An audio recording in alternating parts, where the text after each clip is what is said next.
Singhu border ਤੇ ਸਾਨੂੰ ਬੈਠਿਆਂ ਹੋਇਆਂ ਨੂੰ ਸਾਲ ਹੋ ਜਾਣਾ ਹੈ ਤੇ ਸਰਕਾਰ ਕੇਂਦਰ ਦੇ ਤੇ ਸਰਕਾਰ ਤੇ ਕੰਨਾਂ ਤੇ ਜੂੰ ਨਹੀਂ ਸਰਕਦੀ। 22 ਜਨਵਰੀ ਦੀ ਮੀਟਿੰਗ ਹੈ, ਉਸ ਨੂੰ ਵੀ ਹੋਰ 1.5 ਮਹੀਨੇ ਤੱਕ ਜਿਹੜਾ ਹੈ ਸਾਲ ਹੋ ਜਾਣਾ ਹੈ ਕਿ ਜਦੋਂ ਸਰਕਾਰ ਨਾਲ ਆਖਰੀ ਮੀਟਿੰਗ ਹੋਈ ਸੀ। ਸਰਕਾਰ ਗੱਲਾਂ ਕਰੀ ਜਾਂਦੀ ਹੈ, ਅਕਸਰ ਮੁੱਦੇ ਤੇ ਕਿਉਂ ਨਹੀਂ ਆਉਂਦੀ। ਸਰਕਾਰ ਨੇ ਕੀ ਕੀਤਾ, ਮਿੱਲਾਂ ਨੇ ਪ੍ਰਾਈਵੇਟ ਨੇ ਇਕੱਠੇ ਹੋ ਕੇ ਕਹਿ ਦਿੱਤਾ ਨਹੀਂ ਅਸੀਂ 360 ਰੁਪਏ ਫੀ ਕੁਇੰਟਲ ਅਸੀਂ ਨਹੀਂ ਦੇ ਸਕਦੇ। ਸਰਕਾਰ ਨੇ ਉਹਨਾਂ ਨਾਲ ਅੰਦਰ ਖਾਤੇ ਸਮਝੌਤਾ ਕੀਤਾ ਕਿ 325 ਤੁਸੀਂ ਦਿਓ ਤੇ 35 ਵਿੱਚੋਂ ਅਸੀਂ ਦੇਵਾਂਗੇ। ਪਹਿਲ ਪੰਜਾਬੀਆਂ ਨੂੰ ਹੋਵੇ, ਪੰਜਾਬ ਦੇ ਲੋਕਾਂ ਨੂੰ ਹੋਵੇ। ਪੰਜਾਬ ਦਾ ਧਨ ਹੈ, ਪੰਜਾਬ ਦੀਆਂ ਨੌਕਰੀਆਂ ਨੇ, ਇੱਥੇ ਦੀ ਨੌਜਵਾਨੀ ਵਿਹਲੀ ਫਿਰ ਰਹੀ ਹੈ, ਪਾਸਪੋਰਟ ਦਫ਼ਤਰਾਂ ਦੇ ਬਾਹਰ ਲਾਈਨਾਂ ਲੱਗੀਆਂ ਹੋਈਆਂ ਨੇ। ਇਹਨਾਂ ਨੂੰ ਪਹਿਲਾਂ ਸਿੱਝ ਲਓ, ਪਹਿਲਾਂ 80% ਤੱਕ ਰਾਖਵਾਂਕਰਨ ਜਿਹੜਾ ਹੈ ਪੰਜਾਬ ਦੇ ਸੂਬੇ ਵਾਸਤੇ ਕਰੋ। 20% ਜਿਹੜੇ ਹਨ ਉਹ ਮੈਕਸਿਮਮ ਤੁਸੀਂ ਬਾਹਰਲੇ ਸੂਬੇ ਵਾਲਿਆਂ ਨੂੰ ਤੁਸੀਂ ਨੌਕਰੀਆਂ ਦੇਣੀਆਂ ਤੇ ਦੇ ਦਿਓ, ਸਾਨੂੰ ਕੋਈ ਇਤਰਾਜ਼ ਨਹੀਂ। ਆਮ ਆਦਮੀ ਪਾਰਟੀ ਜਿਹੜੀ ਹੈ ਉਹ ਥੋੜੀ ਕਸੂਤੀ ਫਸੀ ਹੋਈ ਹੈ। ਦਿੱਲੀ ਦੇ ਲੋਕਾਂ ਨੂੰ ਵੀ ਜਵਾਬ ਦੇ ਹੈ ਤੇ ਉਧਰੋਂ ਪੰਜਾਬ ਤੇ ਵੀ ਨਜ਼ਰ ਹੈ ਕਿ ਕਿਤੇ ਪੰਜਾਬ ਵਾਲੇ ਨਾਰਾਜ਼ ਨਾ ਹੋ ਜਾਣ, ਇਸ ਕਰਕੇ ਉਹ ਪੰਜਾਬ ਦੇ ਨਾਲ ਹਰਿਆਣੇ ਨੂੰ ਵੀ ਨਾਲ ਲਪੇਟਦੇ ਨੇ।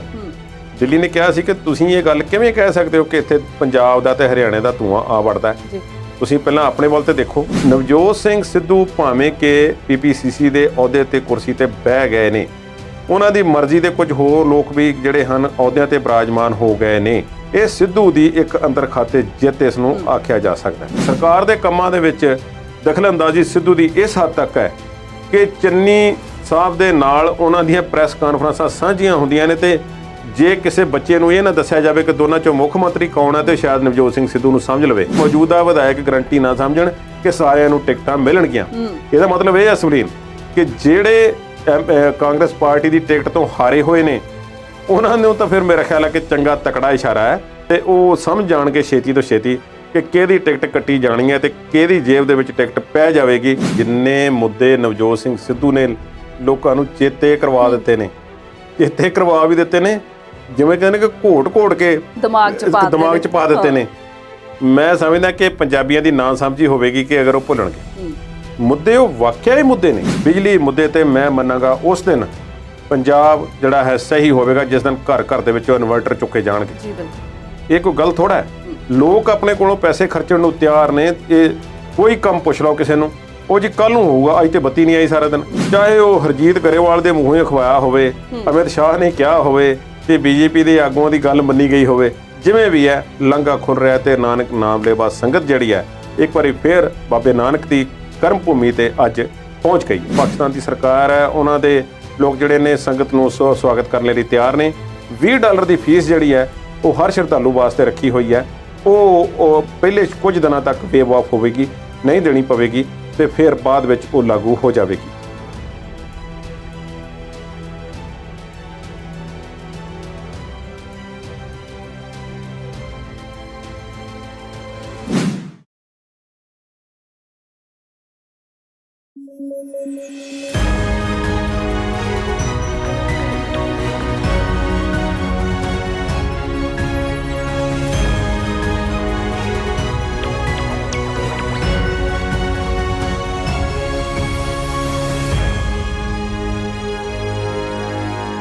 ਸਤਿ ਸ਼੍ਰੀ ਅਕਾਲ, ਤੁਸੀਂ ਦੇਖ ਰਹੇ ਹੋ ਪੰਜਾਬੀ ਨੈਸ਼ਨਲ TV ਤੇ ਪ੍ਰੋਗਰਾਮ ਹੈ ਜੀ ਵਿਚਾਰ ਚਰਚਾ। ਹਰ ਰੋਜ਼ ਦੀ ਤਰ੍ਹਾਂ ਗੱਲ ਕਰਾਂਗੇ ਪੰਜਾਬ ਦੀ ਸਿਆਸਤ ਦੀ ਤੇ ਮੁਲਕ ਦੀ ਰਾਜਨੀਤੀ ਦੇ ਕੁਝ ਪਹਿਲੂ ਵੀ ਵਿਚਾਰਾਂਗੇ। ਅੱਜ ਦੇ ਪ੍ਰੋਗਰਾਮ 'ਚ ਮੇਰੇ ਨਾਲ ਸਾਡੇ ਐਕਸਪਰਟ ਮੌਜੂਦ ਨੇ, ਸਰਦਾਰ ਕੁਲਦੀਪ ਸਿੰਘ ਹੀਰ ਜੀ। ਸਤਿ ਸ਼੍ਰੀ ਅਕਾਲ ਕੁਲਦੀਪ ਜੀ, ਸਵਾਗਤ ਕਰਦੇ ਹਾਂ ਜੀ। ਸਤਿ ਸ਼੍ਰੀ ਅਕਾਲ ਸੁਨੀਲ। ਕੁਲਦੀਪ ਜੀ, ਪ੍ਰੋਗਰਾਮ ਦੀ ਸ਼ੁਰੂਆਤ ਕਰਦੇ ਹਾਂ। ਸਵੇਰ ਦੀ ਸਭ ਦੀ ਨਿਗਾਹ ਸੀ ਕਿ CM ਚੰਨੀ ਦੀ ਅੱਜ ਕਿਸਾਨ ਜਥੇਬੰਦੀਆਂ ਦੇ ਨਾਲ ਮੀਟਿੰਗ ਹੋਣੀ ਹੈ। ਮੀਟਿੰਗ ਤੋਂ ਪਹਿਲਾਂ ਹੰਗਾਮਾ ਵੀ ਹੋਇਆ, ਪਰ ਮੀਟਿੰਗ ਹੁਣ ਇਸ ਵੇਲੇ ਖਤਮ ਹੋ ਗਈ ਹੈ। ਜੇ ਮੋਟੀ ਝਾਤ ਮਾਰਨੀ ਹੋਵੇ ਤੇ ਕੀ ਕੁਝ ਨਿਕਲਿਆ ਇਸ ਮੀਟਿੰਗ 'ਚੋਂ? ਕਿਹੜੀਆਂ ਮੰਗਾਂ ਤੇ ਸਹਿਮਤੀ ਬਣ ਗਈ ਤੇ ਕਿਹੜੀਆਂ ਤੇ ਮੁੱਖ ਮੰਤਰੀ ਅੜ ਗਏ? ਪੰਜਾਬ ਸਰਕਾਰ ਦੇ ਨਾਲ ਜਾਂ ਪੰਜਾਬ ਦੀਆਂ ਪ੍ਰਮੁੱਖ ਪਾਰਟੀਆਂ ਦੇ ਨਾਲ ਕਹਿ ਲਓ, ਕਿਸਾਨਾਂ ਦੀ ਇਹ ਤੀਸਰੀ ਮੀਟਿੰਗ ਸੀ ਜੀ। ਤੀਸਰੀ ਇਸ ਤਰ੍ਹਾਂ, ਜੇ ਗੰਨੇ ਵਾਲੀ ਜਿਹੜੀਆਂ ਮੰਗਾਂ ਮੰਨੀਆਂ ਗਈਆਂ ਸੀ ਉਹਨਾਂ ਮੀਟਿੰਗਾਂ ਨੂੰ ਸਾਰੀਆਂ ਨੂੰ ਇੱਕ ਮੰਨ ਲਈਏ ਜੀ, ਤੇ ਉਸ ਤੋਂ ਬਾਅਦ ਫਿਰ ਜਦੋਂ ਪਾਰਟੀਆਂ ਇਕੱਠੀਆਂ ਹੋ ਕੇ ਕਿਸਾਨ ਜਥੇਬੰਦੀਆਂ ਕੋਲ ਗਈਆਂ ਸਨ ਕਿ ਸਾਨੂੰ ਭਾਈ ਰੈਲੀਆਂ ਕਰ ਲੈਣ ਦਿਓ, ਉੱਥੇ ਵੀ ਮਾੜਾ ਮੋਟਾ ਰੌਲਾ ਤੇ ਪਿਆ ਸੀ ਤੇ ਅਕਾਲੀ ਦਲ ਨੇ ਚੰਗੀ ਮੰਗ ਰੱਖੀ ਸੀ ਕਿ ਸਾਡਾ ਤੇ ਰੈਲੀਆਂ ਦੇ ਸਿਰ ਤੇ ਸਾਰਾ ਕੁਝ ਹੁੰਦਾ ਹੈ ਤੇ ਸਾਨੂੰ ਰੈਲੀਆਂ ਕਰਨ ਦਿਓ। ਖੈਰ, ਕਿਸਾਨ ਜਥੇਬੰਦੀਆਂ ਨੇ ਆਪਣਾ ਜਿਹੜਾ ਅਸੀਂ ਮੁੱਦਾ ਸੀ ਉੱਤੇ ਸਪਸ਼ਟ ਕਰ ਦਿੱਤਾ ਸੀ। ਅੱਜ ਜਿਹੜੀ ਮੀਟਿੰਗ ਹੋਈ ਆ, ਪੱਧਰੇ ਟੇਬਲ ਲਾ ਕੇ, ਕੁਰਸੀਆਂ ਲਾ ਕੇ, ਕੜਕ ਦੀ ਧੁੱਪ ਦੇ ਵਿੱਚ ਇਹ ਮੀਟਿੰਗ ਹੋਈ ਹੈ। ਠੀਕ ਹੈ, ਖੁੱਲੇ ਮਾਹੌਲ ਦੇ ਵਿੱਚ ਹੋਈ ਹੈ। ਸਭ ਨੇ ਵੇਖਿਆ ਕੀ ਹੋਇਆ ਤੇ ਬਾਅਦ ਵਿੱਚ ਪ੍ਰੈਸ ਬਰੀਫਿੰਗ ਜਿਹੜੀ ਹੈ ਉਹ ਮੁੱਖ ਮੰਤਰੀ ਸਾਹਿਬ ਨੇ ਤੇ ਕਿਸਾਨਾਂ ਨੇ ਕੀਤੀ ਹੈ ਜੀ। ਮੈਨੂੰ ਸਵਲੀਨ ਆਪਣੇ ਤੌਰ ਤੇ ਆਪਣੇ ਜੀਵਨ ਕਾਲ ਦੇ ਵਿੱਚ ਯਾਦ ਨਹੀਂ ਕਿ ਇਸ ਤਰ੍ਹਾਂ ਕਿਸਾਨ ਜਥੇਬੰਦੀਆਂ ਨੇ ਇਕੱਠੇ ਹੋ ਕੇ ਇੱਕ ਮੰਚ ਦੇ ਤਹਿਤ ਸਰਕਾਰ ਤੋਂ ਮੰਗਾਂ ਮਨਵਾਈਆਂ ਹੋਣ ਕਦੇ ਇਸ ਤਰੀਕੇ ਨਾਲ ਜੀ, ਜਿਸ ਤਰ੍ਹਾਂ ਹੁਣ ਮਨਵਾਈਆਂ ਜਾ ਰਹੀਆਂ ਨੇ। ਬਿਲਕੁਲ। ਪੰਜਾਬ ਦੇ ਕਿਸਾਨ ਜਦੋਂ ਕਹਿੰਦੇ ਨੇ ਕਿ ਕੁਝ ਗੱਲਾਂ ਜਿਹੜੀਆਂ ਹੁੰਦੀਆਂ ਨੇ ਉਹ ਵਿੱਚੋਂ ਚੰਗਾ ਵੀ ਕੁਝ ਨਿਕਲਦਾ ਹੈ ਜੀ।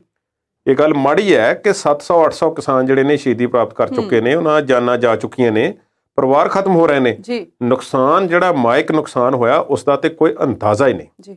ਹੋਰ ਥੋੜੇ ਦਿਨ ਨੇ, ਸਿੰਘੂ ਬਾਰਡਰ ਤੇ ਸਾਨੂੰ ਬੈਠਿਆਂ ਹੋਇਆਂ ਨੂੰ ਸਾਲ ਹੋ ਜਾਣਾ ਹੈ ਜੀ। ਤੇ ਸਰਕਾਰ ਕੇਂਦਰ ਦੇ ਤੇ ਸਰਕਾਰ ਤੇ ਕੰਨਾਂ ਤੇ ਜੂੰ ਨਹੀਂ ਸਰਕਦੀ। 22 ਜਨਵਰੀ ਦੀ ਮੀਟਿੰਗ ਹੈ, ਉਸ ਨੂੰ ਵੀ ਹੋਰ 1.5 ਮਹੀਨੇ ਤੱਕ ਜਿਹੜਾ ਹੈ ਸਾਲ ਹੋ ਜਾਣਾ ਹੈ ਕਿ ਜਦੋਂ ਸਰਕਾਰ ਨਾਲ ਆਖਰੀ ਮੀਟਿੰਗ ਹੋਈ ਸੀ। ਜੀ। ਸਰਕਾਰ ਗੱਲਾਂ ਕਰੀ ਜਾਂਦੀ ਹੈ, ਅਕਸਰ ਮੁੱਦੇ ਤੇ ਕਿਉਂ ਨਹੀਂ ਆਉਂਦੀ। ਪੰਜਾਬ ਸਰਕਾਰ ਜਿਹੜੀ ਹੈ ਇਸ ਵੇਲੇ ਕਸੂਤੀ ਫਸੀ ਹੋਈ ਹੈ ਜੀ। ਕਸੂਤੀ ਫਸੀ ਹੋਈ ਮੈਂ ਇਸ ਕਰਕੇ ਆਖ ਰਿਹਾ ਕਿ ਕਾਂਗਰਸ ਸਰਕਾਰਾਂ ਪਹਿਲਾਂ ਵੀ ਪੰਜਾਬ 'ਚ ਰਹੀਆਂ ਨੇ, ਜ਼ਿਆਦਾ ਸਮਾਂ ਕਾਂਗਰਸ ਦੀ ਸਰਕਾਰ ਹੀ ਰਹੀ ਹੈ, ਪਰ ਕਦੇ ਕਿਸਾਨਾਂ ਦੀ ਇਸ ਤਰ੍ਹਾਂ ਸੁਣੀ ਹੈ? ਕਿਸਾਨਾਂ ਦੀਆਂ ਤੇ ਮੰਗਾਂ ਨੂੰ ਕਦੀ ਬਹੁਤ ਗੌਰ ਨਾਲ ਮੰਨਿਆ ਹੀ ਨਹੀਂ ਗਿਆ, ਅਣਗੌਲਿਆ ਕੀਤਾ ਗਿਆ।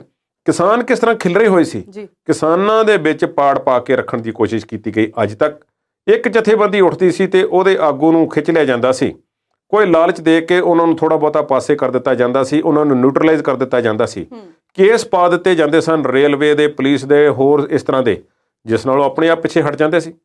ਫਿਰ ਫਸਲਾਂ ਦੇ ਆਧਾਰਿਤ ਜਿਹੜਾ ਸੰਘਰਸ਼ ਹੋਣ ਲੱਗ ਪਿਆ।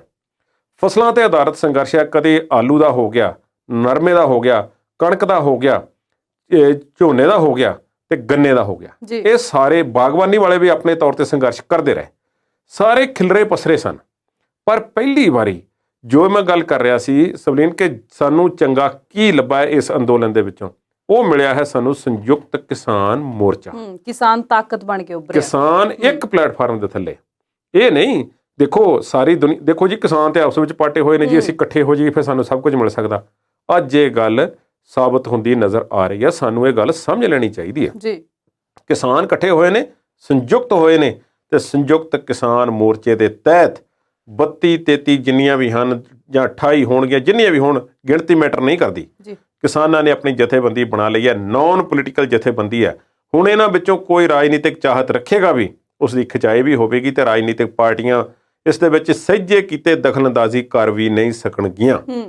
ਇਹ ਇੱਕ ਆਪਣੇ ਆਪ ਦੇ ਵਿੱਚ ਤਾਕਤ ਹੈ। ਇਸੇ ਤਾਕਤ ਨੇ ਗੰਨੇ ਦਾ ਮੁੱਲ ਵਧਵਾਇਆ। ਉਸ ਤੋਂ ਬਾਅਦ ਕੀ ਹੋਇਆ? ਸਰਕਾਰ ਨੇ ਕੀ ਕੀਤਾ? ਮਿੱਲਾਂ ਨੇ, ਪ੍ਰਾਈਵੇਟ ਨੇ ਇਕੱਠੇ ਹੋ ਕੇ ਕਹਿ ਦਿੱਤਾ ਨਹੀਂ, ਅਸੀਂ 360 ਰੁਪਏ ਫੀ ਕੁਇੰਟਲ ਅਸੀਂ ਨਹੀਂ ਦੇ ਸਕਦੇ।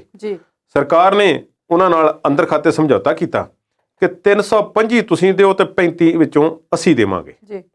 35 ਰੁਪਏ ਹੁਣ ਜਿਹੜੇ ਨੇ ਕਿਸਾਨ ਨੂੰ ਉਹ 325 ਤੇ 35 ਅਲੱਗ-ਅਲੱਗ ਮਿਲਣੇ ਸਨ। ਕਿਸਾਨਾਂ ਨਾਲ ਜਾਂ ਮਿੱਲਾਂ ਨਾਲ ਇਹ ਸ਼ਰਤ ਤੈਅ ਹੋ ਗਈ। ਪਹਿਲਾਂ ਵੀ ਇਸ ਤਰ੍ਹਾਂ ਹੁੰਦਾ ਹੈ, ਮੈਂ ਦੱਸ ਦੇਵਾਂ, ਪਹਿਲੀ ਵਾਰੀ ਨਹੀਂ ਹੋਣ ਲੱਗਾ। 50-50 ਰੁਪਏ ਵੀ ਪੰਜਾਬ ਸਰਕਾਰ ਨੇ ਪਾਏ ਹੋਏ ਨੇ ਪ੍ਰਕਾਸ਼ ਸਿੰਘ ਬਾਦਲ ਦੇ ਟਾਈਮ ਤੇ। ਉਸ ਤੋਂ ਬਾਅਦ ਕੈਪਟਨ ਅਮਰਿੰਦਰ ਸਿੰਘ ਨੇ ਵੀ ਕੁਝ ਪੈਸੇ ਪਾਏ ਸਨ। ਹੁਣ ਇਹ ਜਿਹੜੇ 35 ਰੁਪਏ ਦੇਣੇ ਨੇ, ਇਹ ਕਿਸਾਨ ਦਾ ਹਿਸਾਬ ਕਿਤਾਬ ਇਹ ਨਹੀਂ ਲੱਗਦਾ ਕਿ ਉਹਨੂੰ ਕਿਹੜੇ ਆ ਗਏ ਨੇ ਤੇ ਕਿਹੜੇ ਆਉਣ ਵਾਲੇ ਨੇ। ਫਿਰ ਮਿੱਲਾਂ ਵਾਲਿਆਂ ਤੋਂ ਪੈਸੇ ਲੈਣ ਲਈ ਜੁਦਾ ਸੰਘਰਸ਼ ਤੇ ਸਰਕਾਰ ਤੋਂ 35 ਰੁਪਏ ਲੈਣ ਲਈ ਜੁਦਾ ਸੰਘਰਸ਼। ਟਰੈਜਰੀ ਦੇ ਥਰੂ ਜਿਹੜੇ ਪੈਸੇ ਆਉਂਦੇ ਨੇ ਕਿਸਾਨਾਂ ਨੂੰ, ਉਹਨਾਂ ਵਾਸਤੇ ਵੀ ਸੜਕਾਂ ਤੇ ਬਹਿਣਾ ਪੈਂਦਾ, ਮੰਗ ਪੱਤਰ ਦੇਣੇ ਪੈਂਦੇ ਨੇ ਤੇ ਘੇਰਨਾ ਪੈਂਦਾ ਮੰਤਰੀਆਂ ਨੂੰ। ਹੁਣ ਤੇ ਘਿਰੇ ਹੋਏ ਨੇ। ਇੱਕ ਤੇ ਸਾਡਾ ਸੰਯੁਕਤ ਕਿਸਾਨ ਮੋਰਚਾ ਮਜ਼ਬੂਤ, ਦੂਸਰਾ ਉੱਪਰੋਂ ਵੋਟਾਂ ਆ ਰਹੀਆਂ ਨੇ, ਚੋਣਾਂ ਹੋ ਰਹੀਆਂ ਨੇ। ਘਿਰ ਗਈ ਸਰਕਾਰ ਤੇ ਸਰਕਾਰ ਨੇ ਹੁਣ ਮੰਗਾਂ ਜਿਹੜੀਆਂ ਨੇ ਉਹ ਪੰਜਾਬ ਦੇ ਕਿਸਾਨਾਂ ਦੀਆਂ ਕੁਝ ਮੰਨਣ ਦਾ ਜਿਹੜਾ ਦਾਅਵਾ ਕੀਤਾ ਹੈ ਔਰ ਗੱਲ ਕੀਤੀ ਹੈ। ਪਹਿਲਾਂ ਮੁੱਖ ਮੰਤਰੀ ਨੇ ਜਿਹੜੀ ਮੀਟਿੰਗ ਕੀਤੀ ਹੈ, ਪ੍ਰੈਸ ਕਾਨਫਰੰਸ ਕੀਤੀ ਹੈ ਨਿਕਲ ਕੇ, ਤੇ ਬਾਅਦ ਵਿੱਚ ਕਿਸਾਨਾਂ ਨੇ ਜਿਹੜੀ ਪਹਿਲਾਂ ਗਹਿਮਾ-ਗਹਿਮੀ ਹੋਈ, ਅਸੀਂ ਉਸ ਦੀ ਗੱਲ ਨਹੀਂ ਕਰਦੇ ਹੁਣ, ਪਰ ਕਿਸਾਨਾਂ ਨੇ ਕਿਹਾ ਕਿ ਅੰਦਰ ਮਾਹੌਲ, ਅੰਦਰ ਨਹੀਂ ਸਗੋਂ ਬਾਹਰ ਹੀ ਹੋਈ ਹੈ। ਜਿਹੜੀ ਮੀਟਿੰਗ ਹੋਈ ਹੈ ਬਹੁਤ ਸੁਖਾਵੇਂ ਮਾਹੌਲ 'ਚ ਹੋਈ ਹੈ। ਕਿੰਨੀਆਂ ਕੁ ਮੰਗਾਂ ਜਿਹੜੀਆਂ ਨੇ ਕਿਸਾਨਾਂ ਨੇ ਸਰਕਾਰ ਦੇ ਅੱਗੇ ਰੱਖੀਆਂ ਸੀ? ਗੱਫਾ ਹੈ ਮੰਗਾਂ ਦਾ ਜੀ, ਜਿਹੜੀਆਂ ਸਰਕਾਰ ਨੇ ਜੋ ਕਿਸਾਨਾਂ ਨੇ ਆਖਿਆ ਤੇ ਜੋ ਸਰਕਾਰ ਨੇ ਬਿਆਨ ਦਿੱਤੇ ਨੇ ਨਿਕਲ ਕੇ, ਅਸੀਂ ਆ ਮੰਨ ਲਈਆਂ ਨੇ। ਉਹਨਾਂ ਵਿੱਚੋਂ ਇੱਕ ਤੇ ਕਰਜ਼ਾ ਮੁਆਫੀ ਦੀ ਜਿਹੜੀ ਗੱਲ ਹੈ ਉਹ ਅਜੇ ਖਟਾਈ ਦੇ ਵਿੱਚ ਹੈ।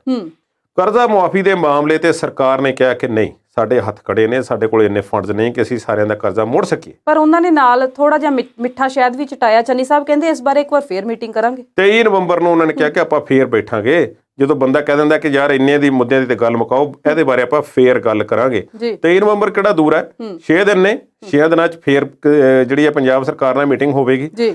ਹੁਣ ਪੰਜਾਬ ਵਿੱਚ ਇੱਕ ਤਾਂ ਹੈ ਕਿ ਖੇਤੀ ਕਾਨੂੰਨ ਲਾਗੂ ਨਹੀਂ ਹੋਣਗੇ। ਦੂਸਰਾ ਹੈ ਕਿ ਗੁਲਾਬੀ ਸੁੰਡੀ ਨਾਲ ਨੁਕਸਾਨੇ ਹੋਏ ਖੇਤਰ ਨੂੰ ਪ੍ਰਤੀ ਏਕੜ 17,000 ਰੁਪਏ ਮੁਆਵਜ਼ਾ ਜਿਹੜਾ ਹੈ ਦਿੱਤਾ ਜਾਵੇਗਾ। ਕਿਸਾਨ 40,000 ਦੀ ਮੰਗ ਕਰ ਰਹੇ ਸੀ, ਪਰ ਸਰਕਾਰ ਨੇ ਫਿਰ ਹੱਥ ਖੜੇ ਕਰ ਦਿੱਤੇ। 40 ਨਹੀਂ, ਜਾਇਜ਼ ਕਰ ਲਓ, 17 ਠੀਕ ਹੈ, ਜੋ ਕਿ ਪਹਿਲਾਂ ਸਰਕਾਰ 12,000 ਜਿਹੜਾ ਐਲਾਨ ਕਰ ਚੁੱਕੀ ਸੀ। ਹੁਣ ਹਾਂ, ਬਿਲਕੁਲ ਸਹੀ ਗੱਲ ਹੈ ਤੁਹਾਡੀ। ਔਰ ਦੂਸਰੀ ਗੱਲ, ਜਦੋਂ ਨਰਮੇ ਦਾ ਨੁਕਸਾਨ ਹੋਣਾ ਹੈ ਤੇ ਕਿਸਾਨ ਨੂੰ ਤੇ ਮੁਆਵਜ਼ਾ ਮਿਲ ਗਿਆ, ਤੇ ਜਿਨ੍ਹਾਂ ਨੇ ਨਰਮਾ ਚੁਗਣਾ ਸੀ, ਨਰਮੇ ਦੇ ਚੁਗਣ ਤੇ ਗੀਤ ਬਣੇ ਹੋਏ ਨੇ, ਉਹਨਾਂ ਦੀਆਂ ਦਰੀਜਾਂ ਵਿੱਚੇ ਰਹਿ ਗਈਆਂ ਤੇ ਉਹਨਾਂ ਨੂੰ ਆਮਦਨੀ ਕਿੱਥੋਂ ਹੋਣੀ ਸੀ? ਇਸ ਮੁਆਵਜ਼ੇ ਦਾ 10% ਉਹਨਾਂ ਨੂੰ ਵੀ ਮਿਲੇਗਾ। ਇਹ ਇਕੱਲੇ ਕਿਸਾਨਾਂ ਦੀ ਨਹੀਂ, ਮਜ਼ਦੂਰਾਂ ਦੀ ਵੀ ਜਿੱਤ ਹੈ। ਇਹ ਪਹਿਲੀ ਵਾਰੀ ਇਸ ਤਰ੍ਹਾਂ ਹੋਇਆ।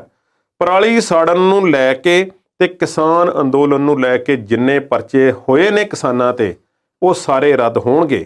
ਕੀ ਇਹਨਾਂ ਪਰਚਿਆਂ ਵਿੱਚ ਗੋਹਾ ਟਰਾਲੀ ਕਾਂਡ ਵਾਲਾ ਪਰਚਾ ਵੀ ਸ਼ਾਮਲ ਹੈ ਕਿ ਨਹੀਂ ਹੈ, ਉਹਦਾ ਅਜੇ ਪਤਾ ਨਹੀਂ, ਉਹ ਥੋੜੇ ਦਿਨਾਂ 'ਚ ਪਤਾ ਲੱਗ ਜਾਵੇਗਾ। ਸ਼ਹੀਦ ਹੋਏ ਕਿਸਾਨਾਂ ਦੇ ਪਰਿਵਾਰਾਂ ਨੂੰ ਨੌਕਰੀ ਤੇ ਮੁਆਵਜ਼ਾ ਜਿਹੜਾ ਹੈ ਉਹ ਪੰਜਾਬ ਸਰਕਾਰ ਨੇ ਦੇਣ ਦਾ ਵਾਅਦਾ ਕੀਤਾ। ਜੇ ਕਿਸਾਨ ਦੀ ਕਿਤੇ ਫਸਲ ਨਹੀਂ ਵਿਕਦੀ ਤੇ ਉਸ ਫਸਲ ਨੂੰ ਜਿਹੜਾ ਹੈ, ਉਸ ਦੀ ਕਿਸਾਨ ਦੀ ਫਸਲ ਜਿਹੜੀ ਆ ਉਹ ਸਰਕਾਰ ਖਰੀਦੇਗੀ। ਝੋਨੇ ਦਾ ਇੱਕ ਦਾਣਾ ਹੁਣ ਮੰਡੀਆਂ ਦੇ ਵਿੱਚੋਂ ਛੇਤੀ ਚੁੱਕ ਲਿਆ ਜਾਵੇਗਾ। ਜਿਹੜੀ ਪੋਰਟਲ ਦੇ ਥਰੂ ਕਿਸਾਨਾਂ ਦੀ ਖੱਜਲ ਖੁਆਰੀ ਹੋ ਰਹੀ ਹੈ, ਰਜਿਸਟ੍ਰੇਸ਼ਨ ਦਾ ਰੌਲਾ ਪੈ ਗਿਆ, ਰੈੱਡ ਐਂਟਰੀਜ਼ ਆ ਗਈਆਂ ਨੇ, ਉਹਨਾਂ ਰੈੱਡ ਐਂਟਰੀਜ਼ ਨੂੰ ਸੌਫਟਵੇਅਰ ਦੀ ਗਲਿਚ ਹੈ, ਮਾਲ ਮਹਿਕਮੇ ਦਾ ਨੁਕਸ ਹੈ, ਆੜਤੀਆਂ ਦੇ ਕੰਪਿਊਟਰ 'ਚ ਨੁਕਸ ਹੈ, ਸਰਕਾਰ ਦੇ ਕੰਪਿਊਟਰ 'ਚ ਕੋਈ ਨੁਕਸ ਹੈ, ਉਹ ਡਾਟਾਬੇਸ ਜਲਦੀ ਕਲੀਅਰ ਕਰਕੇ ਕਿਸਾਨਾਂ ਨੂੰ ਜਲਦ ਤੋਂ ਜਲਦ ਜਿਹੜੀ ਹੈ ਪੇਮੈਂਟ 2-4 ਦਿਨਾਂ ਦੇ ਵਿੱਚ ਉਹ ਦੇ ਦਿੱਤੀ ਜਾਵੇਗੀ। ਉਸ ਨੂੰ ਰੈੱਡ ਐਂਟਰੀ ਨਹੀਂ ਸ਼ੋ ਹੋਵੇਗਾ। ਇਸ ਤਰ੍ਹਾਂ ਦੇ ਬਹੁਤ ਸਾਰੇ ਮੁੱਦੇ ਨੇ। ਵਿਭਾਗਾਂ ਦੇ ਵਿੱਚ ਜਿਹੜੇ ਗੈਰ ਪੰਜਾਬੀ ਭਰਤੀ ਕੀਤੇ, ਉਹ ਵੀ ਇੱਕ ਮੁੱਦਾ ਸੀ। ਦੁੱਧ ਦਾ ਰੇਟ ਵਧਾਉਣ ਦਾ ਵੀ ਮੁੱਦਾ ਸੀ, ਉਹਦਾ ਕੀ ਬਣਿਆ? ਗੱਲ ਇਹ ਹੈ ਜੀ, ਜਦੋਂ ਪੰਜਾਬ ਦੇ ਵਿੱਚ ਰੇਲ ਕੋਚ ਫੈਕਟਰੀ ਲੱਗੀ ਕਪੂਰਥਲਾ ਵਿਖੇ, ਤੇ ਉਦੋਂ ਵੀ ਰੌਲਾ ਪਿਆ ਸੀ ਕਿ ਰੇਲ ਕੋਚ ਫੈਕਟਰੀ ਪੰਜਾਬ ਦੀ ਤੇ ਉੱਥੇ ਦੇ ਜਿਹੜੇ ਕੰਮ ਕਰਨ ਵਾਲੇ ਨੇ ਬਾਹਰਲੇ ਸੂਬਿਆਂ ਦੇ।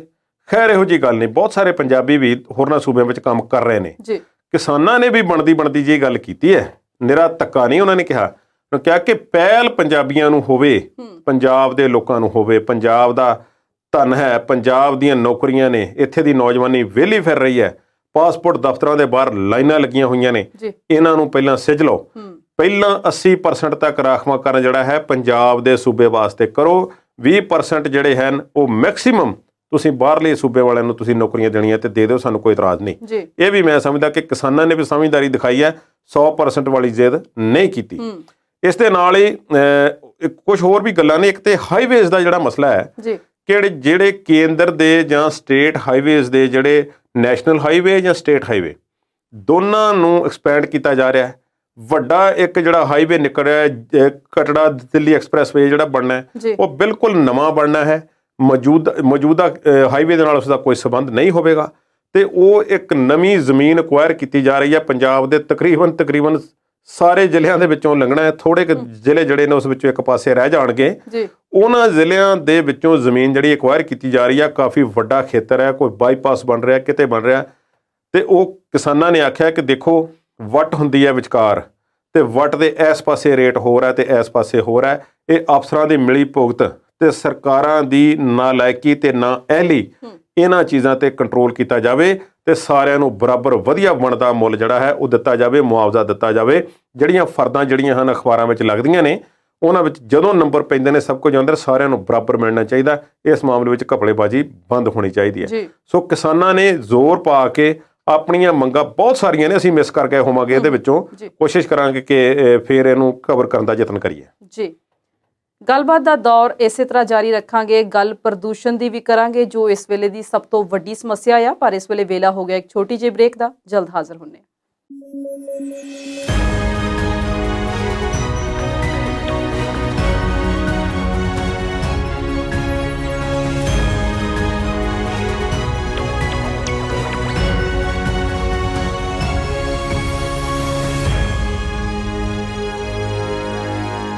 ਬ੍ਰੇਕ ਤੋਂ ਬਾਅਦ ਵਿਚਾਰ ਚਰਚਾ ਦੇਖ ਰਹੇ ਦਰਸ਼ਕਾਂ ਦਾ ਸਵਾਗਤ ਕਰਦੇ ਹਾਂ। ਕੁਲਦੀਪ ਜੀ, ਇਸ ਵੇਲੇ ਦੀ ਜੇ ਸਮੱਸਿਆ, ਸਭ ਤੋਂ ਵੱਡੀ ਸਮੱਸਿਆ ਦੀ ਗੱਲ ਕਰੀਏ ਤੇ ਉਹ ਪ੍ਰਦੂਸ਼ਣ ਆ। ਦਿੱਲੀ ਦੇ ਵਿੱਚ ਇਸ ਵੇਲੇ AQI 에ਅਰ ਕੁਆਲਿਟੀ ਇੰਡੈਕਸ ਜਿਹੜਾ 779 ਤੇ ਪਹੁੰਚ ਗਿਆ। ਸੁਪਰੀਮ ਕੋਰਟ 'ਚ ਅੱਜ ਸੁਣਵਾਈ ਹੋਈ ਤੇ ਸੁਪਰੀਮ ਕੋਰਟ ਨੇ ਫਿਰ ਦਿੱਲੀ ਸਰਕਾਰ ਨੂੰ ਵੀ ਫਟਕਾਰ ਲਗਾਈ ਤੇ ਕੇਂਦਰ ਨੂੰ ਵੀ ਲਾਈ ਆ। ਹੁਣ ਇਸ ਵੇਲੇ ਸਵਾਲ ਮੇਰਾ ਇਹ ਆ ਕਿ ਪਰਾਲੀ ਨੂੰ ਲੈ ਕੇ ਬੜੇ ਕਿਸਾਨਾਂ ਤੇ ਸਿਰ ਦੋਸ਼ ਮੜਿਆ ਜਾ ਰਿਹਾ ਸੀ ਕਿ ਕਿਸਾਨਾਂ ਦੀ ਪਰਾਲੀ ਸਾੜਨ ਕਰਕੇ ਇੰਨਾ ਪ੍ਰਦੂਸ਼ਣ ਫੈਲਿਆ ਹੋਇਆ ਆ। ਸੁਪਰੀਮ ਕੋਰਟ ਨੇ ਪਰਾਲੀ ਤੇ ਕੀ ਕਿਹਾ? ਸੁਪਰੀਮ ਕੋਰਟ ਨੇ ਪਰਾਲੀ ਤੇ ਸਾਰਿਆਂ ਦੀ ਖਿਚਾਈ ਕੀਤੀ ਹੈ। ਜਸਟਿਸ ਸੂਰਿਆਕਾਂਤ ਨੇ ਕਿਸਾਨਾਂ ਦੇ ਬਾਬਤ ਇਹ ਕਿਹਾ ਕਿ ਪਹਿਲਾਂ ਤਾਂ ਉਹਨਾਂ ਨੇ ਇੱਕ ਵਾਰੀ ਇਹ ਕਿਹਾ ਸੀ ਕਿ ਮੈਂ ਵੀ ਕਿਸਾਨ ਆ ਤੇ ਕਿਸਾਨ ਦਾ ਪੁੱਤਰ ਹਾਂ ਜੀ, ਮੈਨੂੰ ਪਤਾ ਹੈ ਕਿ ਕਿਸਾਨ ਦੀਆਂ ਕੀ ਮਜਬੂਰੀਆਂ ਨੇ। ਕਿਸਾਨਾਂ ਨੂੰ ਅਸੀਂ ਇਸ ਤਰ੍ਹਾਂ ਦੋਸ਼ੀ ਨਹੀਂ ਬਣਾ ਕੇ ਆਪਣੀ ਗੱਲ ਤੋਂ ਛੁਟਕਾਰਾ ਨਹੀਂ ਪਾ ਸਕਦੇ। ਸਭ ਤੋਂ ਬੁਰੀ ਫਸੀ ਹੋਈ ਹੈ ਇਸ ਮਾਮਲੇ ਵਿੱਚ ਦਿੱਲੀ ਸਰਕਾਰ ਜੀ। ਅਭਿਸ਼ੇਕ ਮਨੂ ਸਿੰਘ ਵੀ ਨੇ ਕਿਹਾ ਦਿੱਲੀ ਅਦਾਲਤ ਵੱਲੋਂ ਪੇਸ਼ ਹੁੰਦੇ ਹੋਏ, ਦਿੱਲੀ ਸਰਕਾਰ ਵੱਲੋਂ ਪੇਸ਼ ਹੁੰਦੇ ਹੋਏ ਕਿ ਦੇਖੋ ਜੀ ਠੀਕ ਹੈ, ਪੋਲੂਸ਼ਨ ਦੀ ਸਮੱਸਿਆ ਤਾਂ ਬਹੁਤ ਹੁੰਦੀ ਹੈ, ਪਰ ਅਸੀਂ ਤੇ ਇਹਨਾਂ 2 ਮਹੀਨਿਆਂ ਦੀ ਗੱਲ ਕਰਦੇ ਹਾਂ, ਇਹ ਥੋੜ੍ਹੀ ਜ਼ਿਆਦਾ ਹੋ ਜਾਂਦੀ ਤੇ ਇਹਦੇ ਵਿੱਚ ਪਰਾਲੀ ਨੂੰ ਅਸੀਂ ਨਜ਼ਰਅੰਦਾਜ਼ ਨਹੀਂ ਕਰ ਸਕਦੇ। ਕਾਰਨ ਇਹ ਹੈ ਕਿ 2 ਦਿਨ ਪਹਿਲਾਂ ਅਦਾਲਤ ਨੇ ਕਿਹਾ ਸੀ ਕਿ ਪਰਾਲੀ ਦਾ ਧੂੰਆਂ ਜਿਹੜਾ ਸਿਰਫ 5% ਜਿਹੜਾ ਹੈ, ਬਾਕੀ ਪਟਾਕੇ ਇੰਨੀ ਦੇਰ ਤੋਂ ਚੱਲ ਰਹੇ ਨੇ, ਹੋਰ ਇੰਨਾ ਪ੍ਰਦੂਸ਼ਣ ਹੋ ਰਿਹਾ ਹੈ, ਤੁਸੀਂ ਇਸ ਬਾਰੇ ਕੀ ਕਹਿੰਦੇ ਹੋ? ਉਹਨਾਂ ਨੇ ਇਹ ਵੀ ਕਿਹਾ ਸੀ ਕਿ ਲੋਕਾਂ ਨੂੰ ਘਰਾਂ ਤੋਂ, ਆਪਣੇ ਅਫਸਰਾਂ ਨੂੰ, ਆਪਣੇ ਕਰਮਚਾਰੀਆਂ ਨੂੰ ਘਰਾਂ ਤੋਂ ਕੰਮ ਕਰਨ ਦੀ ਆਦਤ ਪਾਓ ਤੇ ਸਿਸਟਮ ਕ੍ਰੀਏਟ ਕਰੋ। ਉਸ ਮਾਮਲੇ ਦੇ ਵਿੱਚ ਆਮ ਆਦਮੀ ਪਾਰਟੀ ਜਿਹੜੀ ਹੈ ਉਹ ਥੋੜ੍ਹੀ ਕਸੂਤੀ ਫਸੀ ਹੋਈ ਹੈ। ਦਿੱਲੀ ਦੇ ਲੋਕਾਂ ਨੂੰ ਵੀ ਜਵਾਬਦੇਹ ਹੈ ਤੇ ਉਧਰੋਂ ਪੰਜਾਬ ਤੇ ਵੀ ਨਜ਼ਰ ਹੈ ਕਿ ਕਿਤੇ ਪੰਜਾਬ ਵਾਲੇ ਨਾਰਾਜ਼ ਨਾ ਹੋ ਜਾਣ, ਇਸ ਕਰਕੇ ਉਹ ਪੰਜਾਬ ਦੇ ਨਾਲ ਹਰਿਆਣੇ ਨੂੰ ਵੀ ਨਾਲ ਲਪੇਟਦੇ ਨੇ। ਦਿੱਲੀ ਨੇ ਕਿਹਾ ਸੀ ਕਿ ਤੁਸੀਂ ਇਹ ਗੱਲ ਕਿਵੇਂ ਕਹਿ ਸਕਦੇ ਹੋ ਕਿ ਇੱਥੇ ਪੰਜਾਬ ਦਾ ਤੇ ਹਰਿਆਣੇ ਦਾ ਧੂੰਆਂ ਆ ਵੜਦਾ ਹੈ? ਤੁਸੀਂ ਪਹਿਲਾਂ ਆਪਣੇ ਵੱਲ ਤੇ ਦੇਖੋ, ਇੱਥੇ ਹੋ ਕੀ ਰਿਹਾ, ਕਿੰਨੇ ਵਾਹਨ ਚੱਲ ਰਹੇ ਨੇ, ਕਿੰਨੀ ਸਨਅਤ ਚੱਲ ਰਹੀ ਹੈ, ਜ਼ਹਿਰੀਲਾ ਪਾਣੀ, ਜ਼ਹਿਰੀਲਾ ਧੂੰਆਂ ਕਿੱਥੇ ਕਿੱਥੇ ਨਿਕਲ ਕੇ ਜਾ ਰਿਹਾ ਤੇ ਤੁਸੀਂ ਕੰਟਰੋਲ ਕਿੱਥੇ ਕੀਤਾ? ਹੁਣ ਉਹਨਾਂ ਨੇ ਕਿਹਾ ਕਿ 5 ਤਾਰਾ ਹੋਟਲ ਦੇ ਵਿੱਚ ਬੈਠ ਕੇ ਕਿਸਾਨਾਂ ਨੂੰ ਦੋਸ਼ ਦੇਣਾ ਬਹੁਤ ਆਸਾਨ ਹੈ।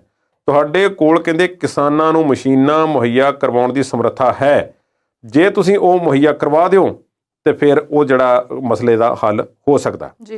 ਸਿੰਘਵੀ ਨੇ ਕਿਹਾ ਕਿ ਨਵੰਬਰ 'ਚ ਜਿਹੜਾ ਪ੍ਰਦੂਸ਼ਣ ਜ਼ਿਆਦਾ ਹੁੰਦਾ ਤੇ ਇਸ ਨੂੰ ਨਜ਼ਰਅੰਦਾਜ਼ ਨਹੀਂ ਕਰ ਸਕਦੇ। ਸਾਨੂੰ ਕਹਿੰਦੇ ਕਾਨਪੁਰ IIT ਵਾਲਿਆਂ ਨੇ ਕਿਹਾ ਸੀ ਕਿ ਇਹਨੂੰ ਕੰਟਰੋਲ ਕੀਤਾ ਜਾਵੇ ਤੇ ਕੇਂਦਰ ਪੂਰੇ ਸਾਲ ਦੀ ਗੱਲ ਕਰ ਰਿਹਾ ਤੇ ਇਹ ਵੱਖ-ਵੱਖ ਮਸਲੇ ਨੇ। ਅਸੀਂ 2 ਮਹੀਨਿਆਂ ਬਾਰੇ ਕਹਿੰਦੇ ਸਾਨੂੰ ਜ਼ਿਆਦਾ ਚਿੰਤਾ ਹੈ। ਪਰਾਲੀ ਸਾੜਨ ਨੂੰ ਘੱਟ ਸਮਝਣਾ ਮਾੜੀ ਗੱਲ ਹੈ। ਹੁਣ ਚੀਫ ਜਸਟਿਸ ਨੇ ਫੇਰ ਕਹਿਤਾ ਕਿ ਬਹਿਸ ਭਾਈ ਕੋਈ ਨਹੀਂ ਕਰਨੀ, ਅਸੀਂ ਸਾਡੀ ਗੱਲ ਸੁਣੋ, ਅਸੀਂ ਕੀ ਕਹਿਣਾ ਚਾਹੁੰਦੇ ਹਾਂ। ਅਸੀਂ ਇਹ ਜਾਣਨਾ ਚਾਹੁੰਦੇ ਕਿ ਦਿੱਲੀ 'ਚ ਪ੍ਰਦੂਸ਼ਣ ਘੱਟ ਕਿਵੇਂ ਹੋ ਸਕਦਾ ਜਿਹਦੇ ਨਾਲ ਲੋਕ ਠੀਕ ਹੋ ਸਕਣ। ਕਿਸਾਨਾਂ ਨੂੰ ਅਸੀਂ ਪਰੇਸ਼ਾਨ ਨਹੀਂ ਕਰਨਾ, ਇਸ ਮਾਮਲੇ ਵੱਲ ਸੂਬਾ ਸਰਕਾਰਾਂ ਧਿਆਨ ਦੇਣ। ਹੁਣ ਇਸ ਵੱਲੋਂ ਕੇਂਦਰ ਵੱਲੋਂ ਜਿਹੜੇ ਸੋਲਿਸਿਟਰ ਪੇਸ਼ ਹੋਏ ਤੁਸ਼ਾਰ ਮਹਿਤਾ ਨੇ ਕਿਹਾ ਸੀ ਕਿ ਪਰਾਲੀ ਨੂੰ ਸਾਂਭਣ ਲਈ ਅਸੀਂ ਮਸ਼ੀਨਾਂ ਤੇ 80% ਤੱਕ ਸਬਸਿਡੀ ਦਿੱਤੀ ਹੋਈ ਹੈ। ਅਸੀਂ ਆਪਣੇ ਵੱਲੋਂ ਜੋ ਕਰਨਾ ਚਾਹੀਦਾ ਸੀ ਉਹ ਕੀਤਾ ਹੈ। ਚੀਫ ਜਸਟਿਸ ਨੇ ਫਿਰ ਪੁੱਛਿਆ, ਜੇ ਇਸ ਮਸ਼ੀਨ ਦੀ ਕੀਮਤ ਤੇ ਤੁਸੀਂ 80% ਸਬਸਿਡੀ ਦਿੱਤੀ ਹੋਈ ਹੈ, ਉਸ ਮਸ਼ੀਨ ਦੀ ਸਬਸਿਡੀ ਤੋਂ ਬਾਅਦ ਕਿੰਨੀ ਕੀਮਤ ਰਹਿ ਜਾਂਦੀ ਹੈ, ਕੀ ਤੁਹਾਨੂੰ ਉਹਦਾ ਪਤਾ ਹੈ? ਇਸ ਮਾਮਲੇ ਤੇ ਕੇਂਦਰ ਸਰਕਾਰ ਦਾ ਵਕੀਲ ਜਿਹੜਾ ਸੀ ਕੋਈ ਜਵਾਬ ਅਜੇ ਤੱਕ ਨਹੀਂ ਦੇ ਸਕਿਆ, ਸ਼ਾਇਦ ਹੁਣ ਸਰਚ ਕਰਕੇ ਦੇਵੇਗਾ। ਦੱਸਣਾ ਪਏਗਾ ਕਿ 3.5 ਲੱਖ ਦੀ ਮਸ਼ੀਨ ਹੈ ਜਾਂ 2.5 ਲੱਖ ਦੀ ਮਸ਼ੀਨ ਹੈ, ਉਸ ਦਾ 80% ਸਰਕਾਰ ਦਿੰਦੀ ਹੈ ਤੇ ਬਾਕੀ ਕਿਸਾਨ ਨੂੰ ਦੇਣਾ ਪੈਂਦਾ। ਤੇ ਜਿਹੜਾ ਉਹਦੇ ਨਾਲ 10-12 ਲੱਖ ਦਾ ਟਰੈਕਟਰ ਲੱਗਦਾ ਉਹਦੀ ਕੀਮਤ ਵੀ ਤਾਂ ਕਿਸੇ ਪਾਸੇ ਪਾਉਣੀ ਹੈ, ਉਹ ਵੀ ਤੇ ਗੱਲਾਂ ਦਾ ਹਿਸਾਬ ਲਾਉਣਾ ਪਏਗਾ। ਸਰਕਾਰ ਜਿਹੜੀ ਹੈ ਮਸ਼ੀਨਰੀ ਸਬਸਿਡੀ ਦੇ ਕੇ ਉਸ ਮਾਮਲੇ ਤੇ ਜਿਹੜੀ ਆਪਣੀ ਜਾਨ ਛਡਾਉਣਾ ਚਾਹੁੰਦੀ ਹੈ। ਦੂਸਰੇ ਪਾਸੇ ਸਬਸਿਡੀ ਤੇ ਦਿੱਤੇ ਜਾਣ ਵਾਲੇ ਸੰਦਾਂ ਦੇ ਬਾਰੇ ਘਪਲੇ ਉਜਾਗਰ ਹੋ ਰਹੇ ਨੇ। ਇਸ ਵਿੱਚ ਫਰਜ਼ੀ ਕੰਪਨੀਆਂ ਬਣਾ ਕੇ, ਫਰਜ਼ੀ ਮਸ਼ੀਨਾਂ ਬਣਾ ਕੇ ਜਿਹੜੀਆਂ ਹਨ, ਫਰਜ਼ੀਵਾੜਾ ਇੱਕ ਵੱਡਾ ਜਿਹੜਾ ਸਾਹਮਣੇ ਆ ਰਿਹਾ ਥੋੜ੍ਹੇ ਦਿਨਾਂ ਦੇ ਵਿੱਚ, ਉਸ ਬਾਰੇ ਵੀ ਜਿਹੜੀ ਹੈ ਜਾਣਕਾਰੀ ਜਿਹੜੀ ਹੈ ਉਹ ਆਉਣ ਵਾਲੇ ਦਿਨਾਂ ਵਿੱਚ ਆ ਜਾਵੇਗੀ। ਇਸ ਮਾਮਲੇ ਵਿੱਚ ਹੋਰ ਹੈ ਸਭਲੀ ਜਿਨ੍ਹਾਂ ਮਸ਼ੀਨਾਂ ਤੇ, ਜਿਨ੍ਹਾਂ ਕੰਪਨੀਆਂ ਦੀਆਂ ਮਸ਼ੀਨਾਂ ਤੇ ਸਬਸਿਡੀ ਹੁੰਦੀ ਹੈ, ਕਈ ਵਾਰੀ ਉਹਨਾਂ ਤੇ ਇਲਜ਼ਾਮ ਲੱਗ ਜਾਂਦੇ ਨੇ, ਕਈ ਵਾਰੀ ਸਾਰੀਆਂ ਤੇ ਨਹੀਂ, ਕਿ ਉਹ ਅਸਲ ਵਿੱਚ ਉਹ ਮਸ਼ੀਨਾਂ ਕਾਬਲ ਨਹੀਂ ਹੁੰਦੀਆਂ, ਉਹ ਆਪਣੇ ਅਸਰ ਰਸੂਖ ਦੇ ਨਾਲ ਆਪਣੀਆਂ ਮਸ਼ੀਨਾਂ ਤੇ ਸਬਸਿਡੀ ਪਾਸ ਕਰਵਾ ਲੈਂਦੇ ਨੇ, ਜਦ ਕਿ ਜਿਹੜੀਆਂ ਅਸਲ ਵਿੱਚ ਮਸ਼ੀਨਾਂ ਵਧੀਆ ਹੁੰਦੀਆਂ ਉਹਨਾਂ ਤੇ ਸਬਸਿਡੀ ਪਾਸ ਨਹੀਂ ਹੁੰਦੀ। ਇਸ ਤਰ੍ਹਾਂ ਦੇ ਕੇਸ ਵੀ ਸਾਹਮਣੇ ਹੁੰਦੇ ਨੇ। ਹੁਣ ਪੰਜਾਬ ਸਰਕਾਰ ਵੀ ਉੱਥੇ ਪਹੁੰਚੀ ਹੈ। 2 ਸਰਕਾਰਾਂ ਦਾ ਤਾਂ ਮੈਂ ਤੁਹਾਨੂੰ ਦੱਸਿਆ ਕਿ ਦਿੱਲੀ ਸਰਕਾਰ ਤੇ ਕੇਂਦਰ ਸਰਕਾਰ ਇਸ ਮਾਮਲੇ ਤੇ ਚੀਫ ਜਸਟਿਸ ਦੇ ਸਾਹਮਣੇ ਕੀ ਜਵਾਬ ਦਿੱਤਾ।